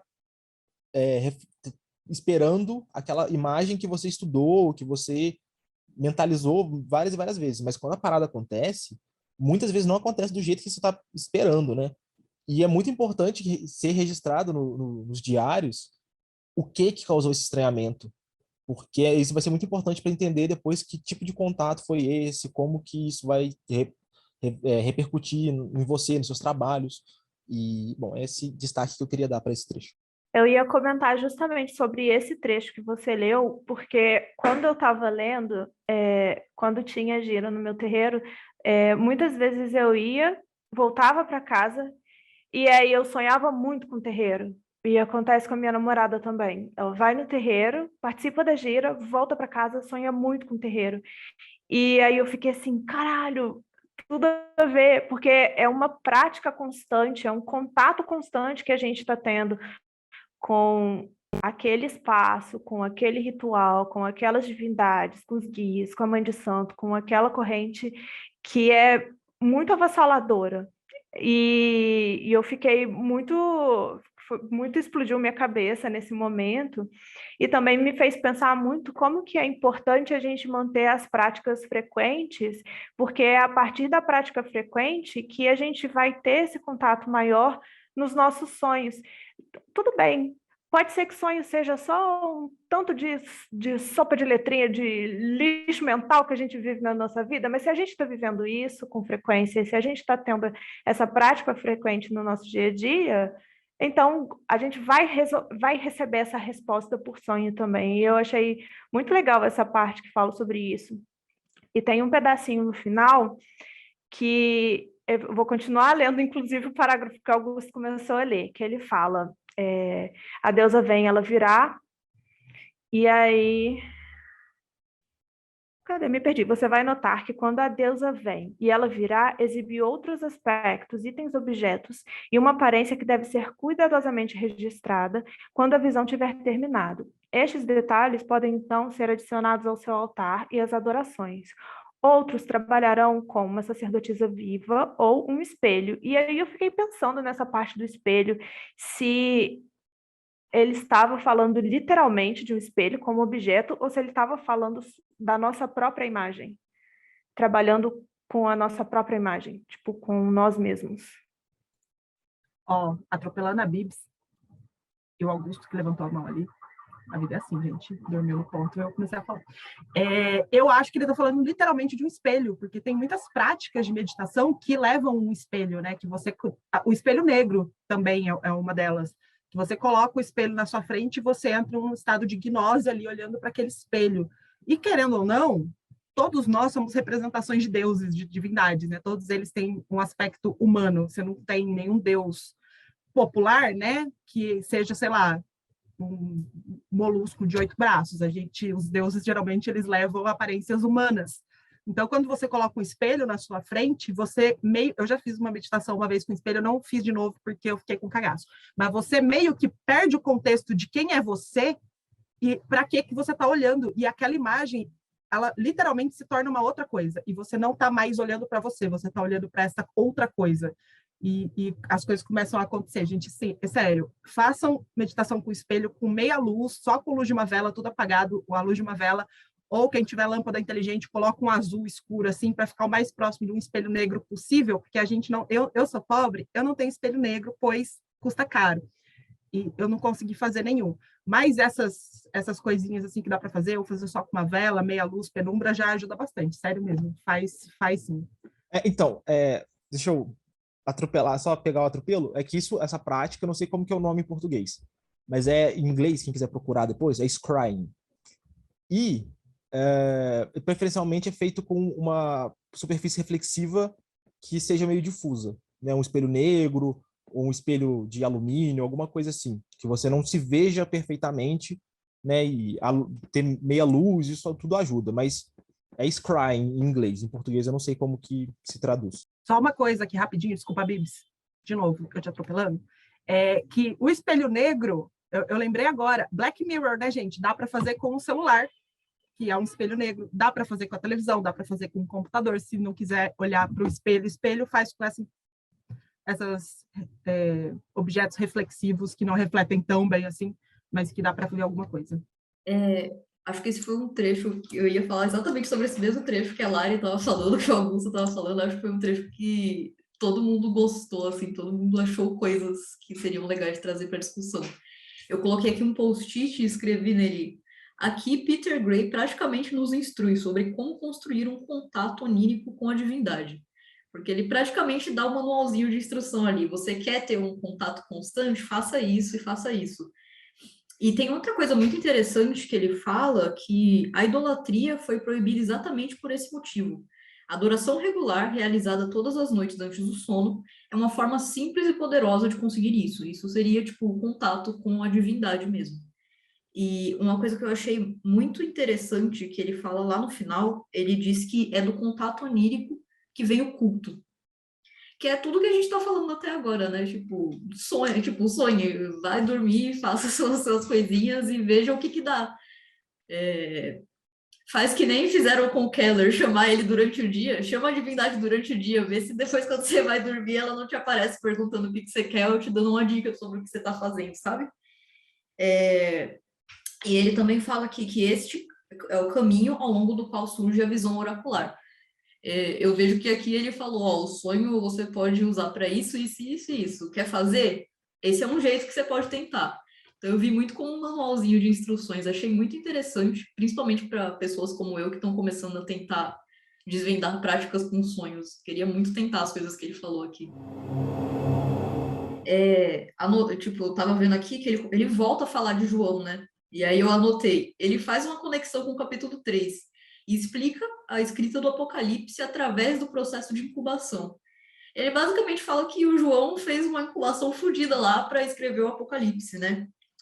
Vou até ler a parte que ele fala isso. O Apocalipse de João pode ser visto como uma série de visões incubadas. A caverna de João é claramente uma câmara de sonhos, isolada com um capuz de pedra adicional, onde ele repousou sua cabeça. No exílio escasso, ele mostrou através do teatro de sua mente as imagens e dificuldades da igreja fundiária, cobrindo isso com seu ódio pela mulher e os cultos oraculares em Éfeso. Aí você lê isso e fala, porra, João, você vai usar... É típico cristão, né? Vamos pegar a prática dos caras para escrever uma coisa que tá malhando com os caras. É típico. E é aquilo, né? Uma linda heresia. O cara vai lá, pega a crença dos outros e usa para os propósitos deles, que na verdade está prejudicando a crença dos outros. Achei muito irônico. E essa parte, alguém sabe ler esse nome aqui? Ou Augusto, você que manja dos gregos aí? As mulheres que amarravam em suas testas a lenda. Eu Não. acho que lê como, deixa eu ver, Mysterion, ou alguma coisa do tipo, mas não tenho certeza. Enfim, eu só queria fazer essa pergunta aí para saber se alguém leu, se alguém sabe ler, porque eu tô aqui, né? Miet pion não é isso. Com certeza não é isso. Então, fica aqui esse constrangimento. Mais embaixo, nessa mesma frase que a Bíblia estava falando, ele fala: suas línguas eram impuras e, portanto, em termos cristãos, eram prostitutas a despeito de qualquer prática de prostituição sagrada. João buscou uma visão que envolvesse seu declínio. Declínio de quem? Da mulher. Por que declínio da mulher? Porque se a mulher for inteligente, for forte, for segura de si, for dona da porra toda, a igreja vai controlar quem? Quem ela vai controlar? Quem ela vai apontar o dedo na cara e falar, você não pode fazer isso? Porque, lembrando novamente, quem manda na igreja católica são homens.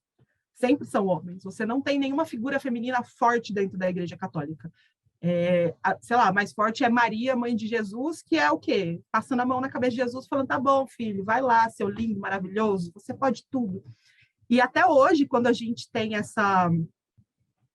quando a gente olha para a igreja católica, como um todo, a gente tem as freiras.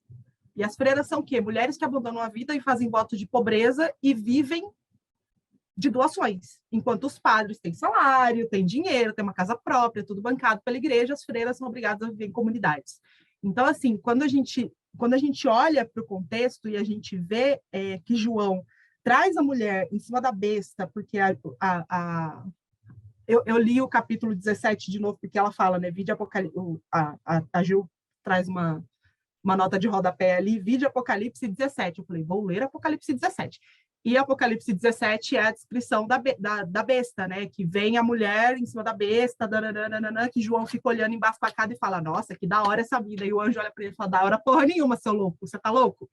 Basicamente esse é o diálogo que eles têm, traduzido para a nossa linguagem hoje em dia, porque eu fiquei lá lendo, diga-me-te-ei, que o anjo olhou-me em meus olhos próprios, e eu fiquei tipo, caralho, senhor, por que fala assim? E eles precisam dessa força, de derrubar essa força feminina de alguma forma, porque a mulher é uma criatura forte, e quando eu falo mulher aqui, agregue junto todos os grupos que estão sendo escrutinados pela igreja, coloca LGBT, coloca negro, coloca índios, coloca todo mundo que é fudido pela igreja católica, tá? Quando eu falar mulher é porque eu me represento como mulher, mas agrega todo mundo ali, no bolinho, porque se essas pessoas se derem conta de que céu e inferno não é assim como a igreja descreve, que elas não têm por que obedecer a um padre que senta num trono de ouro enquanto as outras pessoas ao redor passam fome, a igreja vai pro caralho. Não existe mais igreja. Então, eles precisam colocar esse medo na gente, essa ideia de que a mulher é a errada, é a tentação, é a que tem que ser casta e a que tem que obedecer, porque se ela levantar a voz, ela está errada e ela vai para o inferno. Então, eles precisam colocar esse medo na gente, porque senão acaba a igreja. Não tem mais igreja. Não existe mais cristianismo. Acho que era isso que eu queria só apontar. Pode falar, Augusto. Então, agora vai ser realmente o momento Cid Moreira aqui porque eu, né, como muita gente pesquisou as paradas e tal, eu fui também olhar o capítulo 17 de Apocalipse. E eu queria, assim, só para título de curiosidade mesmo para a galera, a gente pegar os primeiros 5 versículos, que é até onde ele para, né, onde ele fala sobre mistério. Enfim, leitura da Bíblia, palavra da salvação. E veio um dos 7 anjos que tinham as 7 taças e falou comigo, dizendo-me: Vem, mostrar-te-ei a condenação da grande prostituta que está assentada sobre as muitas águas, com a qual fornicaram os reis da terra, e os que habitam na terra se embebedaram com o vinho de sua fornicação.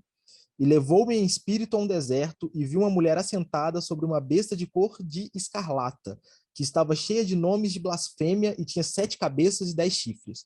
E a mulher estava vestida de púrpura e de escarlate, e adornada com ouro e pedras preciosas e pérolas, e tinha na sua mão um cálice de ouro cheio das abominações e da imundícia de sua fornicação.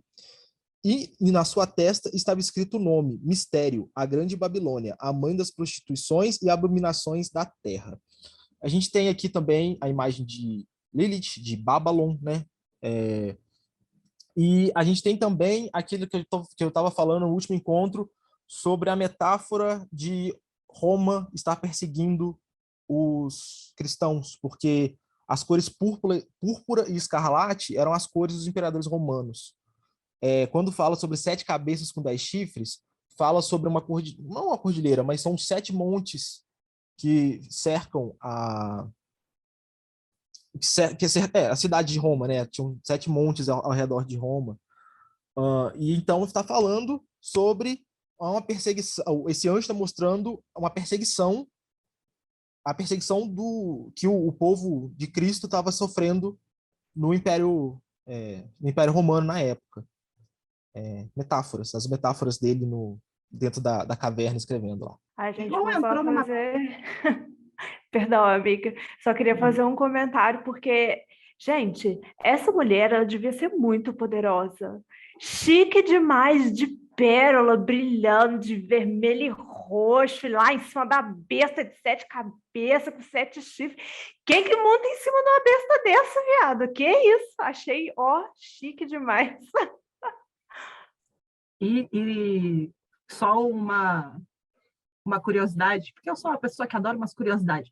Púrpura era a cor mais difícil de ser conseguido na época, por isso que púrpura era a cor da realeza, porque só quem tinha muita grana podia bancar o púrpura. As outras cores de boa, mas o púrpura era a cor da realeza na época, porque era muito difícil de obter, era muito caro. Então, só se você fosse muito pica das galáxias, você teria púrpura. E essa mina tinha púrpura, tá? Eu tô quase fazendo um altar para ela, do jeito que ela tá descrita no Apocalipse, falando, bem besta, vamos lá. Culto a Babylon, é isso aí. Eu queria falar da página 45, não sei se mais alguém quer acrescentar coisinhas de antes, porque aqui começa a parte que é a parte da revolta, né?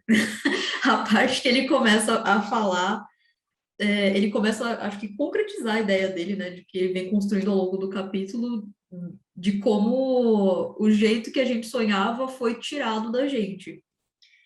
E ele fala até aqui, deixa eu procurar o trechinho, que João procura sobrescrever e enaltecer seu significado sobre nós. E para isso ele desceu para a incubação, levando consigo a cultura e as histórias que conhecia, mas vendo-as reemergir na praia da consciência, enfeitadas em formas espalhafatosas. O que João foi incapaz de compreender é que o veneno da serpente é a medicina de Deus. E aí eu lembrei daquele rolê do conceito do fármaco, né, que ele trouxe mais cedo. João não encontra Asclépio como uma serpente curadora, mas foge dele como um inimigo, escolhendo em vez disso a doença amada pelos que odeiam o mundo. A Deus é rejeitada. Desta forma, nenhuma cura é possível. O conhecimento dos mistérios é quebrado.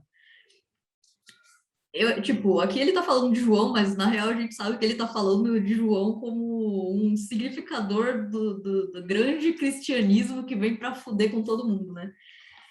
E aí ele fala, eu diria que a maldição é deliberada, penetrante e um dos nossos mitos culturais fundamentais, que precisamos tirar de nós mesmos se quisermos sonhar de verdade. Ou seja, vamos, se libertar de todas as coisas que estão impondo na gente para ver se a gente consegue esse contato que existia e era muito importante. E ele até fala aqui que na bruxaria a gente tem que abraçar a sabedoria da velha serpente, do diabo e da deusa com quem ele está intimamente ligado. E aí eu lembrei da parte que ele fala que a serpente era a imagem do antepassado e da sabedoria, né, da sabedoria ancestral. Então, o que ele fala é que, tipo, tudo isso foi deliberado, tem até um trecho aqui na frente que eu achei pesadão que ele escreveu, cheio de metáforas, eu li, fiquei, caralho, dá muita raiva ler isso. Mas o que ele fala é que a gente tem que buscar esse conhecimento que foi tirado, né? Todas essas coisas que foram tiradas da gente, porque foram tiradas de propósito, não foi tipo, ops, esquecemos como a gente sonha. Não, os caras passaram séculos falando, não sonhem, não usem isso, não cultuem as divindades de vocês por esse meio. Eu tô parecendo aqueles bonecos de cachorrinho que você põe no carro e fica assim. Eu tô só assim, ó, concordando com a menina Bibs. Essa parte que a Bibs leu também foi a mesma parte que eu grifei aqui e que eu fiz. Eu grifei várias partes, mas essa parte eu fiz uma anotação. A igreja, ela faz essa separação, né, da cobra como uma curadora e tira todo esse mérito da gente encontrar a cura dentro da gente, porque a igreja não quer que a gente se cure. A igreja quer a gente doente correndo atrás deles para que eles nos curem, para que eles tragam a cura até a gente. Então, eles não querem que a gente encontre a cura. Eles não querem que a gente tenha contato com a serpente. Eles não querem que a parte que ele fala, né? Esse é o erro do dualismo. João foi incapaz de compreender que o veneno da serpente é a medicina de Deus. Eu não acho que ele foi incapaz de compreender. Talvez João até tenha sido incapaz, porque ele estava muito louco nas drogas dentro da caverna. Mas a igreja em si, ela não é incapaz de compreender. Ela sabe muito bem isso. Só que ela escolhe trazer esse negativismo da serpente para que a gente não possa encontrar a cura sozinhos. Eles querem que a gente fique dependendo deles para sempre. Me ajuda, me dê a cura, me dê a resposta. Como eu posso fazer para ser uma pessoa boa para entrar no céu de vocês? Inclusive, ó, não quero ir para o céu cristão, tá? Só deve pra gente chata lá. Acabei. Pode falar, Lara. Eu ia falar sobre isso também, porque eu lembrei que quando eu estava na faculdade, eu tive 2 professores que um professor que falava isso e uma professora que escrevia no quadro, fazendo referência ao professor que falava. A frase, só o temor constrói. Era meio ridículo. Perdão, eu gosto muito desse professor, mas todo mundo erra. Mas era um pouco ridículo porque o que ele estava querendo dizer com aquilo era que era para a gente temer, para a gente escutar o que ele estava falando, parar de falar durante a aula, que assim a gente vai conseguir construir alguma coisa. E eu acho que essa frase, ela se aplica muito à Igreja Católica, porque é isso que ela quer que a gente tema, ela quer que a gente tenha medo. Eu comentei no chat aqui, em algum momento, acho que a Cami estava falando faz o negócio do espelho aí de meia luz, não sei o que. Eu falei, não, eu sou macumbeira, mas eu tenho medo do escuro. E é isso, é medo. Eu sei que esse medo não é... Tudo bem que tem coisa que pode até ser um rolê instintivo, porque é escuro, a gente não enxerga, a gente não sabe o que está ali, ok, né? Tem essa explicação também. Mas igual a Ju falou, a bruxaria que é justamente que a gente enfrente. E aí eu já ia fazer um outro link, que é o que eles falavam da bruxa, gente? A bruxa sabe qual que é a erva que mata e sabe qual que é a erva que dá cura. É justamente o que ele fala no livro, o dualismo que a igreja coloca para gente, que o cristianismo como um todo coloca para gente, é para fazer a gente ter medo, igual a Camis falou, para eles trazer, porque eles têm a cura, eles têm a salvação. Todo mundo que está com a gente vai para o céu, e o céu é lindo. O céu não, o céu deles é limitado, é chato, é insuportável, entendeu? Então, eu acho que tem muito a ver com isso também. Me fez lembrar muito dessa frase. E eu não gostava na época, e hoje eu gosto menos ainda, que essa frase ela acontecia, só o temor constrói. Que mané que temor constrói o quê, filha da puta? Vamos construir de outro jeito, sabe? Existem outras formas de construir alguma coisa sem ser com temor. Pode falar, Elida. Fiquei nervosa aqui. Errada não tá, errada não tá. Tá certa a indignação. O que eu queria falar é que tipo, a Cami estava falando, e desde o início do capítulo a gente está falando sobre essa parte da serpente, que sempre volta muito a falar da serpente como questão de cura e tudo mais. e como que foi meio que demonizada, teve essa imagem sendo negativada dentro da religião cristã, né?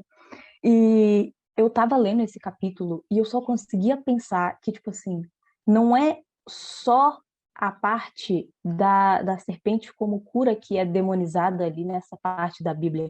Porque se você parar para lembrar, tipo assim, eu falo lembrar porque eu era cristã, né? Então, a questão ela chama a Eva, que é a mulher, então tu já está demonizando a serpente como símbolo, a mulher como ser, e ela tenta a Eva a comer do fruto da árvore do conhecimento.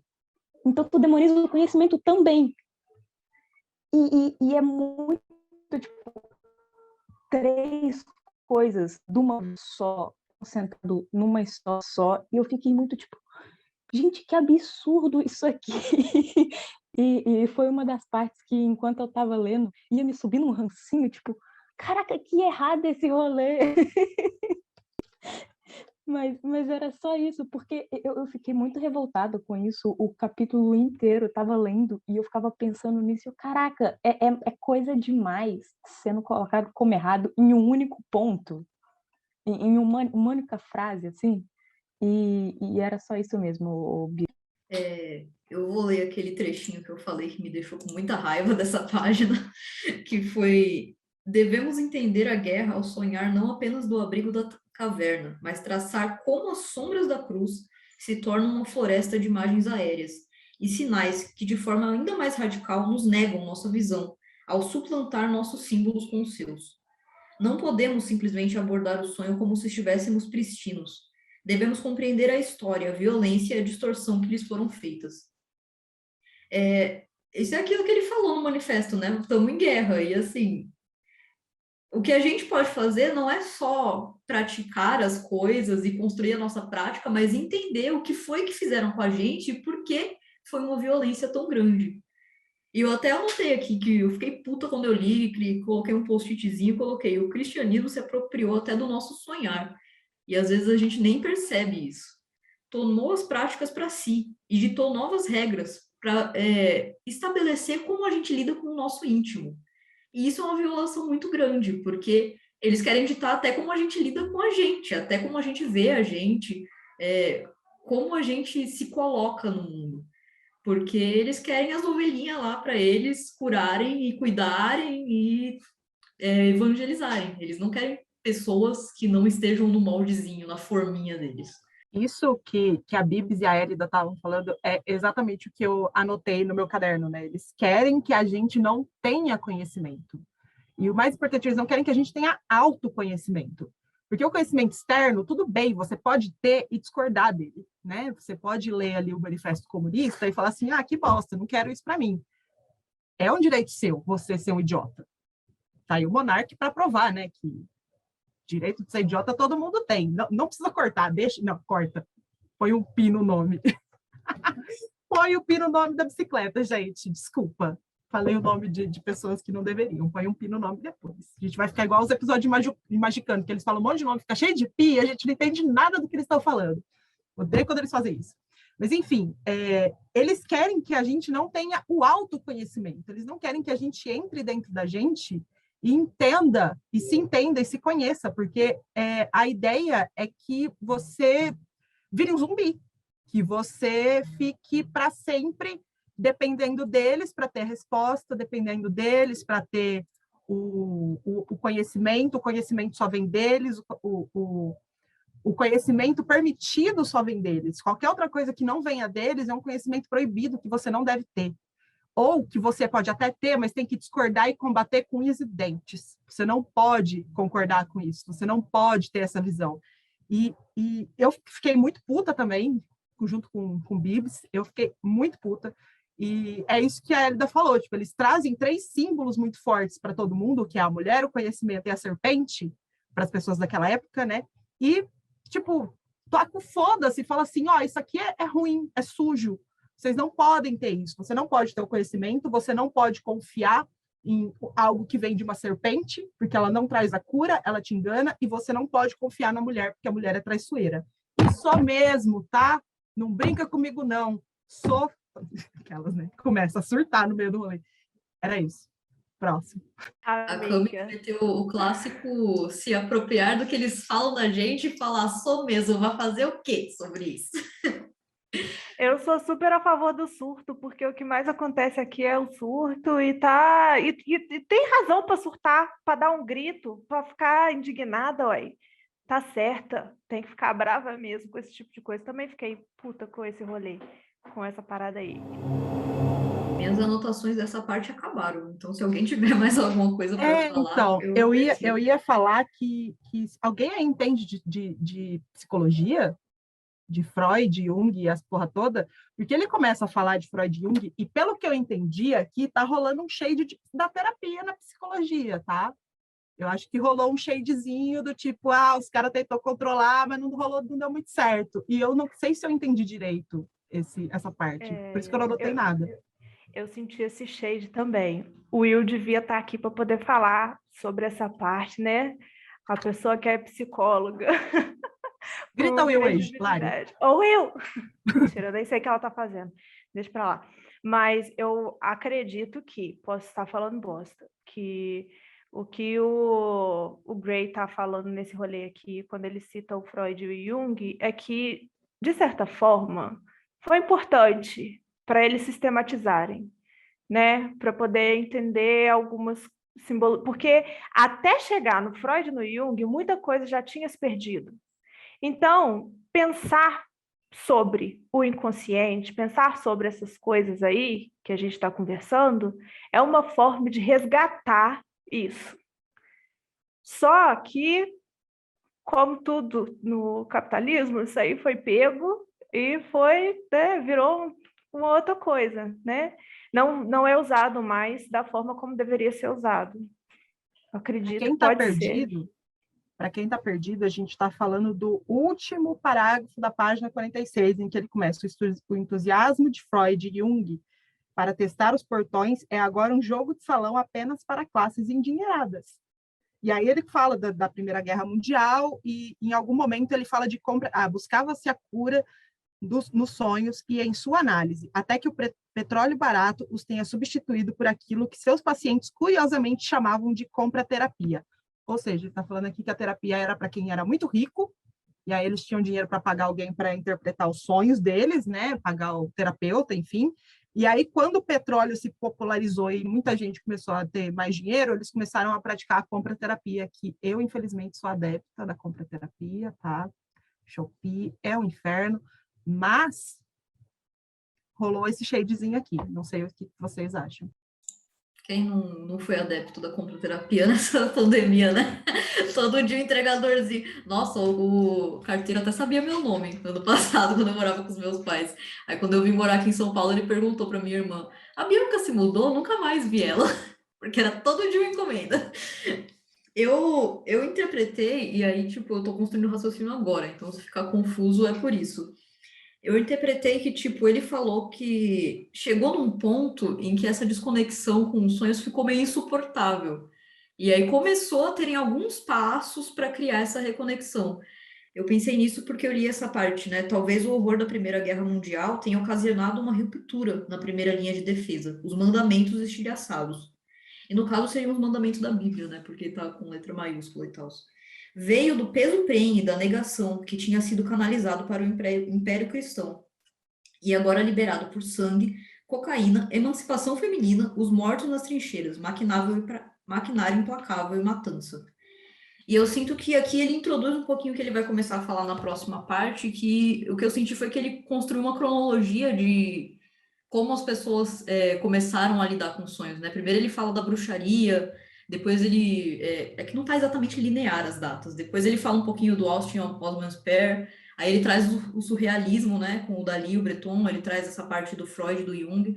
Então eu acho que ele vai construindo, tipo, como as pessoas foram tentando ter essa reconexão, né? Com a parte dos sonhos a partir do século passado. Eu li um Ju, pedacinho. Perdão, pode falar, A Ju amiga. mandou um comentário aqui no chat que eu não tinha percebido, mas faz sentido. Basicamente, eles se apropriaram de uma técnica que já existia para ganhar dinheiro. E realmente é isso. Principalmente pela parte de que era acessível para as pessoas ricas, né, naquela época. Você vê até que hoje em dia não é uma coisa que está muito popularizada. Você vê que, tipo, você fala, a gente percebe, tipo, nossa, talvez fosse legal meu pai e minha mãe fazer uma terapia. Eles olham e pensam, não, isso não é para mim, não. Meus pais reconhecem muito a importância da terapia para mim, mas vai falar para eles fazerem.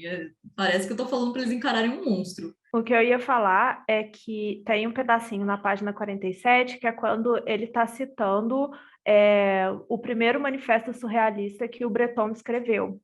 E aí a última frase e proscrevemos todos os modos de buscar a verdade que não estão em conformidade com a convenção. E é muito, eu acho que é muito isso que é a bruxaria, né? No geral, porque é o que a gente acha que está acontecendo. Não me conformo com isso. Outras pessoas se conformam. Mas eu não quero me conformar. Eu vou pegar isso e eu vou botar para fora de alguma forma. E a forma como eles colocando para fora é através de pinturas e de escritos e de outras coisas, né, que seguem essa linha do surrealismo. E a bruxaria com bruxaria, bota para fora de outra forma, né? O que vocês acham? Eu anotei mais pra frente, na verdade, na parte que ele fala do Austin Osman Spare, né? Que, tipo, que ele fala que abaixo disso está a bruxaria, o diário de sonho, a adivinhação, magia popular e o espiritualismo da década de 1840. Eu notei que, tipo, nada é 100% novo, tudo vem de coisas que já existiam. Então, todo esse movimento, eles pegaram ideias que já estavam por aí. E, sei lá, talvez que com certeza tentaram suprimir, mas continuaram existindo do seu jeito. Eles pegaram e colocaram em palavras, né? Os surrealistas, o próprio Spare. Uma coisa que eu anotei aqui foi nesse momento que eu puxei a setinha do Mágica Visual, que foi quando ele fala que o surrealismo é o automatismo psíquico puro, pelo qual se pretende expressar, verbalmente ou por escrito, a verdadeira função do pensamento. Pensamento ditado na ausência de qualquer controle exercido pela razão e fora de todas as preocupações estéticas ou morais. Isso me lembrou muito as discussões que a gente tinha no Mágica Visual sobre deixar a mente correr e esquece o que seu ego tá te falando e só vai, sabe? Ainda nessa... Bom, ainda não, né? Porque é a última página. Na página 49, eu gostei muito de um trecho que ele que eu destaquei, né? Que ele escreveu. É meio grandinho, que é a última parte do capítulo 49, antes do Corvo, que é onde a gente deveria parar, que foi onde eu parei, porque minha cabeça já estava fritando, que ele fala: os surrealistas preocupam-se em acessar os sonhos, mas não necessariamente em mover-se dentro deles. Uma crítica que se aplica ao movimento moderno de enteógenos e psicodélicos, que parece um pouco melhor do que meros turistas. Na verdade, poderíamos até mesmo definir a bruxaria como a arte de navegar nos sonhos. E eu gostei muito dessa parte que ele fala, porque é exatamente isso, né? A galera, tanto a galera da psicanálise quanto a galera da psicodelia, os psico geral, eles fazem eu também, eu rabisquei toda essa parte. Eles fazem isso, né? Eles pegam essa partezinha do seu sonho e eles não se preocupam em interpretar para você aquilo. Ou, no caso, o próprio psicodélico, ele se preocupa em interpretar aquilo para ele se preocupa em registrar. E aí ele registra. O psicodélico registra. O psicanalista, ele analisa dentro de uma forma. Você, de novo, né? Você sonhou com um lobo branco, vai trazer paz na sua vida, você está no momento de paz. Foda-se, cara. A bruxaria, ela tá falando para a gente entrar e navegar nesse sonho. E aí a gente acha o nosso significado. O nosso significado não vai estar num livro de dicionário dos sonhos. Talvez esteja, mas vai ser uma coincidência.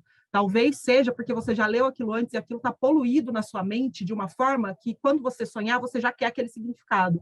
Mas se você nunca tiver lido esse dicionário, muito provavelmente o seu sonho não está descrito ali. O psicanalista, ele não vai entender o seu sonho dentro do seu contexto, ele vai entender o seu sonho dentro de um contexto amplo, de uma forma que quer que você se encaixe dentro dela. Você sonhou que estava segurando uma caneta, é porque você queria ter um pênis, mas você não tem. É difícil. É assim que Freud analisa as coisas, gente. Ou você queria ter um pênis, ou você queria comer sua mãe. Freud, resumido em 2 palavras para vocês. Mentira, não sei. Gente que entende, não me mata, tá? Eu só estou falando bosta aqui. E o surrealista, ele não se preocupa em interpretar, ele se preocupa em registrar. Então, tipo, eu tava numa floresta super louca, psicodélica, tinha um vaso no meio, aí tinha uma galera nua transando. Tipo, ele não quer saber o que isso significa, ele quer registrar isso para chocar as outras pessoas, para trazer um estranhamento para as outras pessoas. Mas ninguém está preocupado em se autoconhecer nesses dois contextos que ele traz. Ninguém está preocupado no autoconhecimento. As pessoas estão preocupadas ou de colocar numa forma ou de mostrar como que elas sonham. E ponto. Cabe a gente ter esse registro ter esse registro físico, né? Seja por áudio, seja por pintura, seja por qualquer coisa, mas se preocupar em entender aquilo e interpretar aquilo para a gente, e só para a gente. A gente não, em algum momento, ele até fala, acho que é bem no começo, de tipo, não sai por aí contando para todo mundo as coisas que você sonha, tem sonho que é só para você. Tipo, beleza, você quer compartilhar uma coisa engraçada? Tipo, sei lá, tava viajando numa van com um monte de gente estranha e o Keller, beleza, isso quer dizer o quê? Que eu quero viajar com um monte de gente estranha? Não sei, queria ter uma van colorida? Provavelmente, porque eu acho elas super legais, com toda pintadinha. Mas alguns sonhos eu não conto para ninguém, porque eles são meus. E eles só vão dizer respeito a mim. E ponto. E eu acho que a gente tem muito, muito pouco isso, tanto de guardar o sonho para si, né, que a gente acaba contando, porque a gente é tudo uns palestrinhas do caralho, e também de pouca interpretação do que esse sonho significa, pouco autoconhecimento. Colando no que você está falando aí, exatamente nessa parte que você leu para gente, o Will fez uma anotação no livro que eu vou ler para vocês, que eu vou trazer ela aqui. Beijo, beijo, Will. Ai, ela mandou um beijo ao vivar. Então, Meu Deus, o grito que você deu agora. Desculpa, gente, desculpa. Mas é porque fiquei emocionada. Eu ouvi uma voz do além.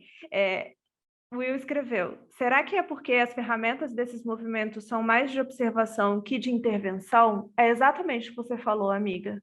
É exatamente isso. Eles estavam ali para observar e para escancarar. Eu acho que tem muito isso na arte, né? De você falar, tá acontecendo aqui, vocês que se viram com isso aqui que eu tô lidando, toma. Toma aqui isso aqui que eu tô vendo uns relógios derretendo. Mentira, não tô vendo nada disso, não. Não sei nem se Dali viu. Vai ver, ele tomou um doce e vê as coisas derretendo, sei lá. Mas existe muito isso de você externalizar as coisas dentro da arte e de mostrar, e é uma interpretação sua de como as coisas estão acontecendo. Às vezes não é nem um objetivo você refletir sobre aquilo. Não estou falando que não existam artes que são feitas para reflexão de forma alguma, e que pelo amor de Deus, quem sou eu? Mas muita coisa pode ter sido só de tipo assim, eu preciso de pôr isso para fora, de alguma forma. Eu estou observando isso em mim, eu quero que você observe isso também, vai que você se identifica com isso aqui, né? É uma forma de observação, é uma coisa mais passiva. E dentro da bruxaria, se está passivo demais, eu acho que está errado, assim, na minha opinião, porque você tem que seguir, você tem que fazer alguma coisa acontecer, você tem que fazer as coisas acontecer, é ação, é sujar a mão, igual a Ju fala muito, bruxaria é botar a mão na terra e sujar a mão, caralho. E é isso que ele está falando para mim aqui, nesse parágrafo, que eu percebo que ele está falando bastante. Acabou meu TED Talks. Só um adendo antes da Bibs falar, desculpa, Bibs, eu acho que é a 15ª vez hoje que eu te atropelo, peço perdão, não me mata. Eu acho que toda arte é feita para reflexão. Ponto. Independente. Toda arte é feita para reflexão. O cara fez, ele quer te chocar, quer te causar uma reflexão. O problema, para mim, é que a pessoa que fez, ela não autorrefletiu. Ela não parou para examinar, ela não parou para, os relógios derretendo. O cara foi lá e pintou o relógio derretendo e, você que lute, acha sua interpretação. Só que será que ele parou e entendeu o que para ele representou aqueles relógios derretendo? O que para ele significa? Porque, beleza, eu posso fazer aqui o rabisco que eu quiser jogar para vocês e falar, interpreta isso aqui. E eu não interpretei. Então, acho que o meu problema com os artistas, né? Problema entre muitas aspas, né, gente? Eu não estou aqui para criticar dali a porra toda da galera, né? Quem sou eu na fila do pão para criticar essa galera? Mas o Augusto fez um gesto ali, eu tô até com medo. Eu acho que falta isso, né? Essa autorreflexão e não só a reflexão para as outras pessoas. Mas aí vem a pergunta, será que ele quer refletir? Então, esse é o ponto. Eu não sei se ele quer refletir, entendeu? Não é papel do artista exatamente refletir, né? Não, a gente está falando aqui num contexto de interpretação de sonho. O papel dele, enquanto ser humano, é autorrefletir-se a si mesmo para se conhecer. Ele colocar isso num quadro, beleza. Para as outras pessoas terem as interpretações delas, beleza, show. Só que ele parou e fez essa autorreflexão do que aquilo significa para ele. Essa é a pergunta.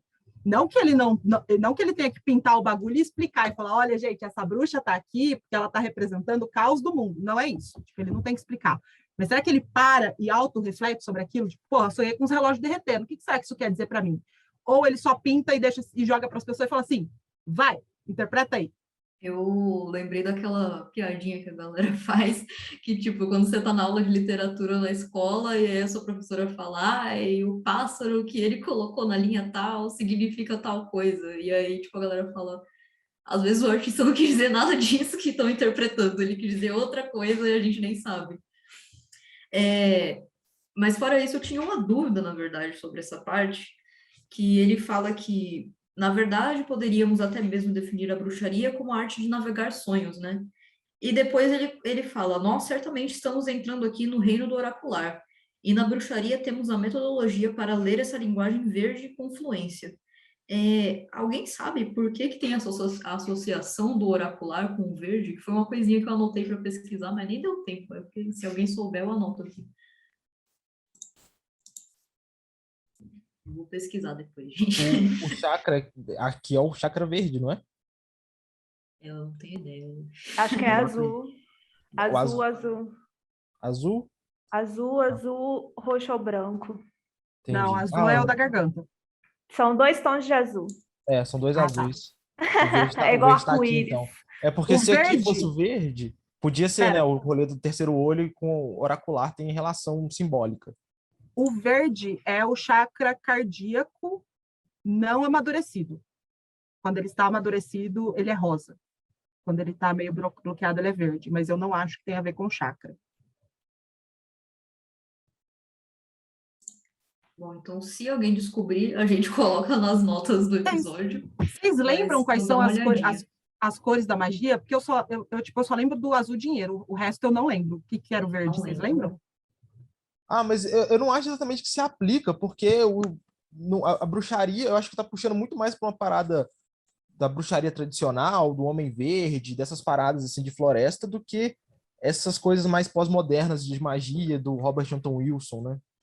Que é umas viagens até muito mais do paradigma psicológico do que de bruxaria. Verde, para mim, sempre vai remeter à natureza. Uhum. Não sei se é por causa da Umbanda e Oxóssi, mas verde, para mim, é natureza, tá ligado? Então, não sei, talvez um oracular natural? Oi, gente, tá me ouvindo? Fala, Arthur. Acho que eu tô dando interferência, mas o verde, você perguntou desse episódio aí, se eu não me engano, eu acho que o verde é relativo a amizades, né? O Vinícius fala que ele consegue várias coisas por conta das amizades dele, mas eu não lembro se é verde ou se é amarelo. Eu acho que é amarelo. Eu acho que esse negócio de cor com magia é muito relativo de acordo com o que você segue e verdade. como o significado da cor para você, como a gente viu no Mágica Visual. Aí depende do que você... Verde pros muçulmanos é os descendentes de Maomé, né? Fica aí uma informação. Fica aí. Eu lembrei daquele negócio da teoria das cores, né? Que eles falam, tal cor associa com tal coisa, mas na verdade outra cultura pode ser outra coisa. Então, sempre pode ser outra coisa, é relativo, né? Não, e essa semana também veio umas propagandas no YouTube de pessoal de design, de semiótica, começou a vir as letras assim. Por que a letra é assim? A letra do YouTube é assim, da logo do YouTube. Mas por que isso está me aparecendo? Eu não faço nada de artes. Eu não sei por que o AC/DC representa rebeldia e o logo do Lego significa segurança. Por que eu quero saber disso? Gente, eu acho tudo muito poético, essas coisas de publicidade, mas eu tenho que confessar que na época da faculdade a gente fazia o logo e depois inventava um significado para ele. Amiga, é assim até Arte hoje, é a tá? mesma coisa. Artista inventa significado depois. Esteja dito. Dá menos trabalho inventar o significado do que fazer o significado e depois produzir em cima. Fazer o negócio sem, como é que chama? Sem modelo, sem rascunho, não esqueci o nome. Referência. Eu discordo um pouco. Eu acho que tem coisa que Tudo depende, gente, tudo é contexto e tudo depende da pessoa e do momento do que ela está fazendo na hora e do objetivo dela, se ela tem objetivo ou não, porque tem gente que não tem objetivo, tem gente que tem, e eu acho que é isso. Às Mas vezes a pessoa produz melhor sem ser objetivo, né? sim, tudo depende. Mas do livro, eu acho que a gente acabou a parte que a gente se propôs a ler desse episódio, desse episódio. Se vocês tiverem alguma coisa a mais para poder acrescentar, fiquem à vontade. Mas eu acho que a gente acabou. Acho que é Acabou? isso. Então é isso. Ficamos para o próximo encontro ler até o final do capítulo, que aí ele vai dar umas piradas um pouco mais no surrealismo, bem pouquinho, né, para poder fazer. E eu não vou contar spoiler não, porque eu já li sobre isso. Simone, solta a vinheta!